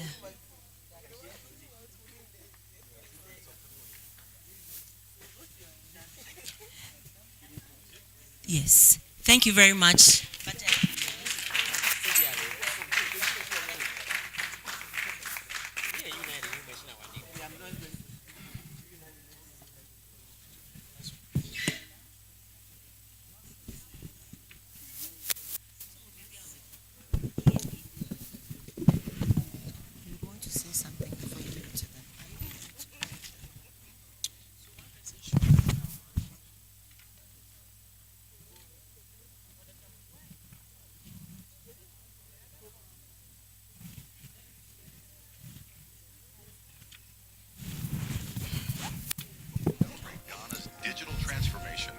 under the Digital Ghana agenda. Okay, so we have two presentations, one to the Rectorate and then one to the School of Digital Technologies. Since the Rector is not yet here, due to the weather and the flight changes, we will want to present it to you so that when you get back, you can just present one to the Rector and then one to the school.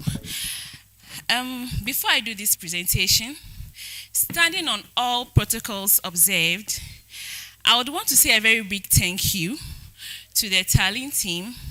You have done a great job with us. You have, through your interactions and your teachings, you opened our eyes, or you introduced us to new form of learning and teaching.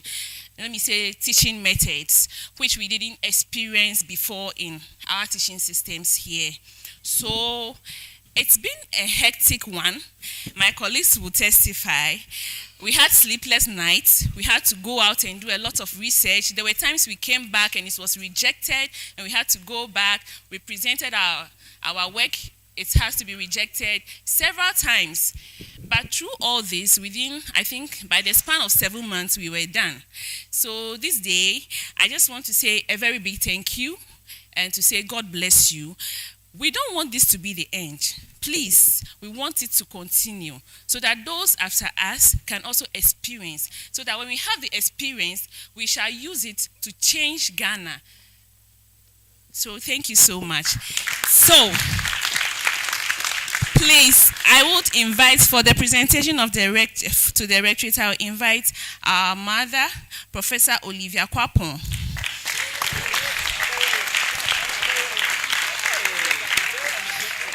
And I will also invite a representative from us, student representative, our brother Kalpani Kujo. A round of applause, please. So our brother will support our mother to do the presentation, please. Thank you. So we are deeply grateful for the scholarship lead support for the maiden LIFE4S base course. Your generosity has made a lasting impact, and we sincerely appreciate the opportunity.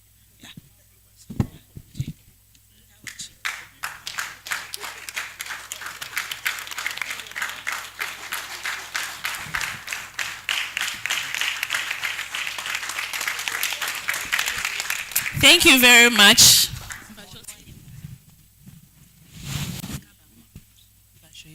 So, the second one to the School of Digital Technologies, I'll invite our father, the provost. Please give him a round of applause.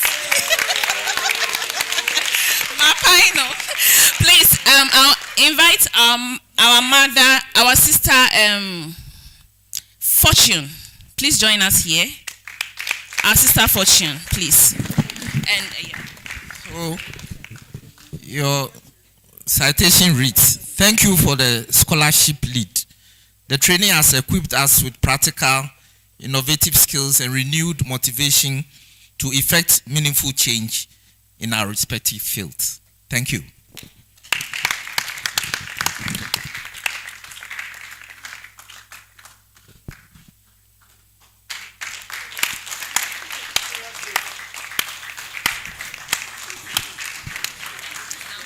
So a round of applause for all of them. Thank you very much. Tallinn University, representative from Tallinn University, and thank you students for appreciating them.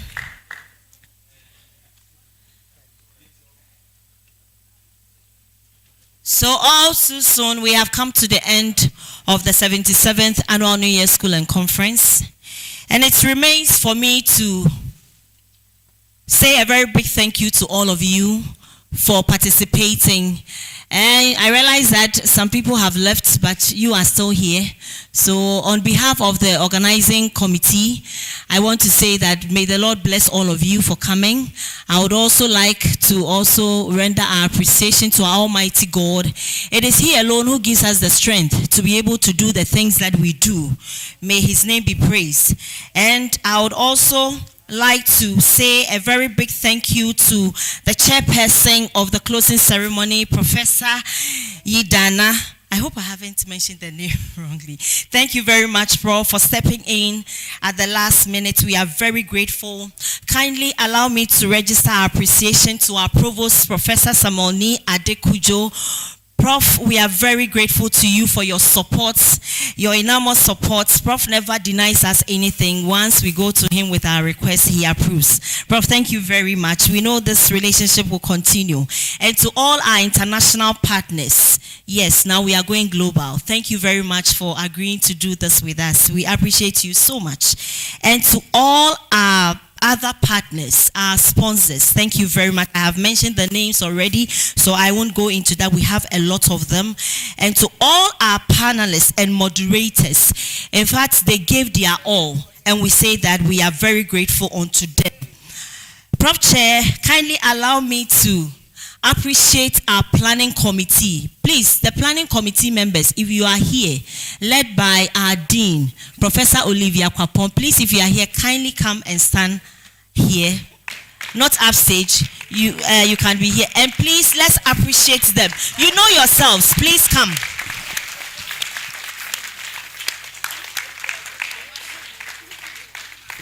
The planning committee. They are still working. Okay, so those who are here, I am one of them, so I'm also...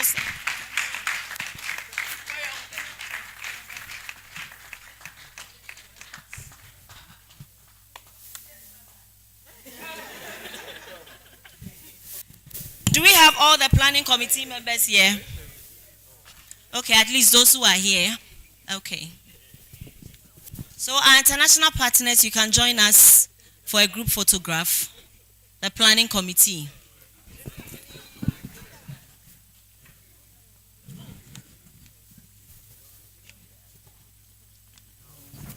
We have worked very hard. Please, a round of applause for us.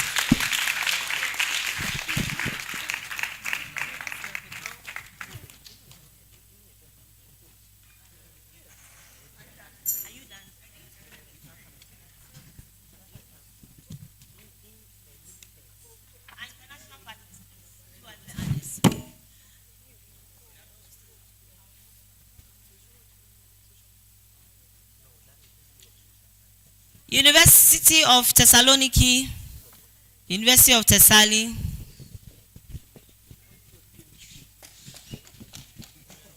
Please, a round of applause for us.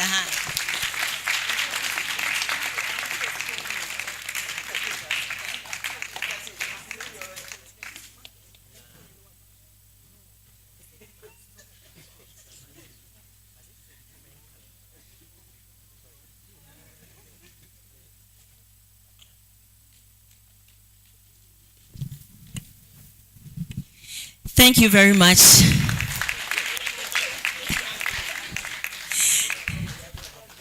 Thank you all very much.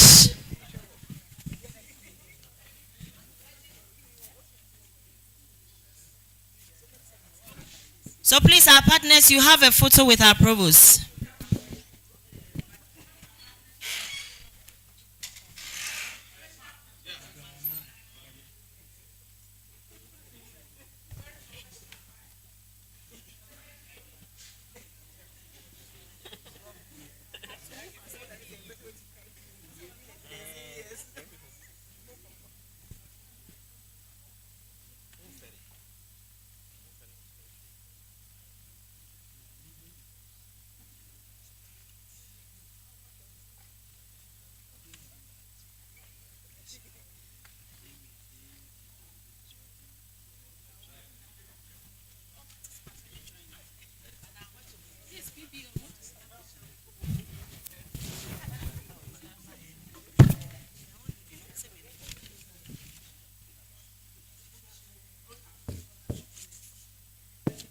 Yes, so the planning committee have been appreciated, all participants and the university community. Thank you all very much. May the Lord bless all of you, and we will see you again at the 78th Annual New Year School and Conference. We will now take the closing remarks and then we close.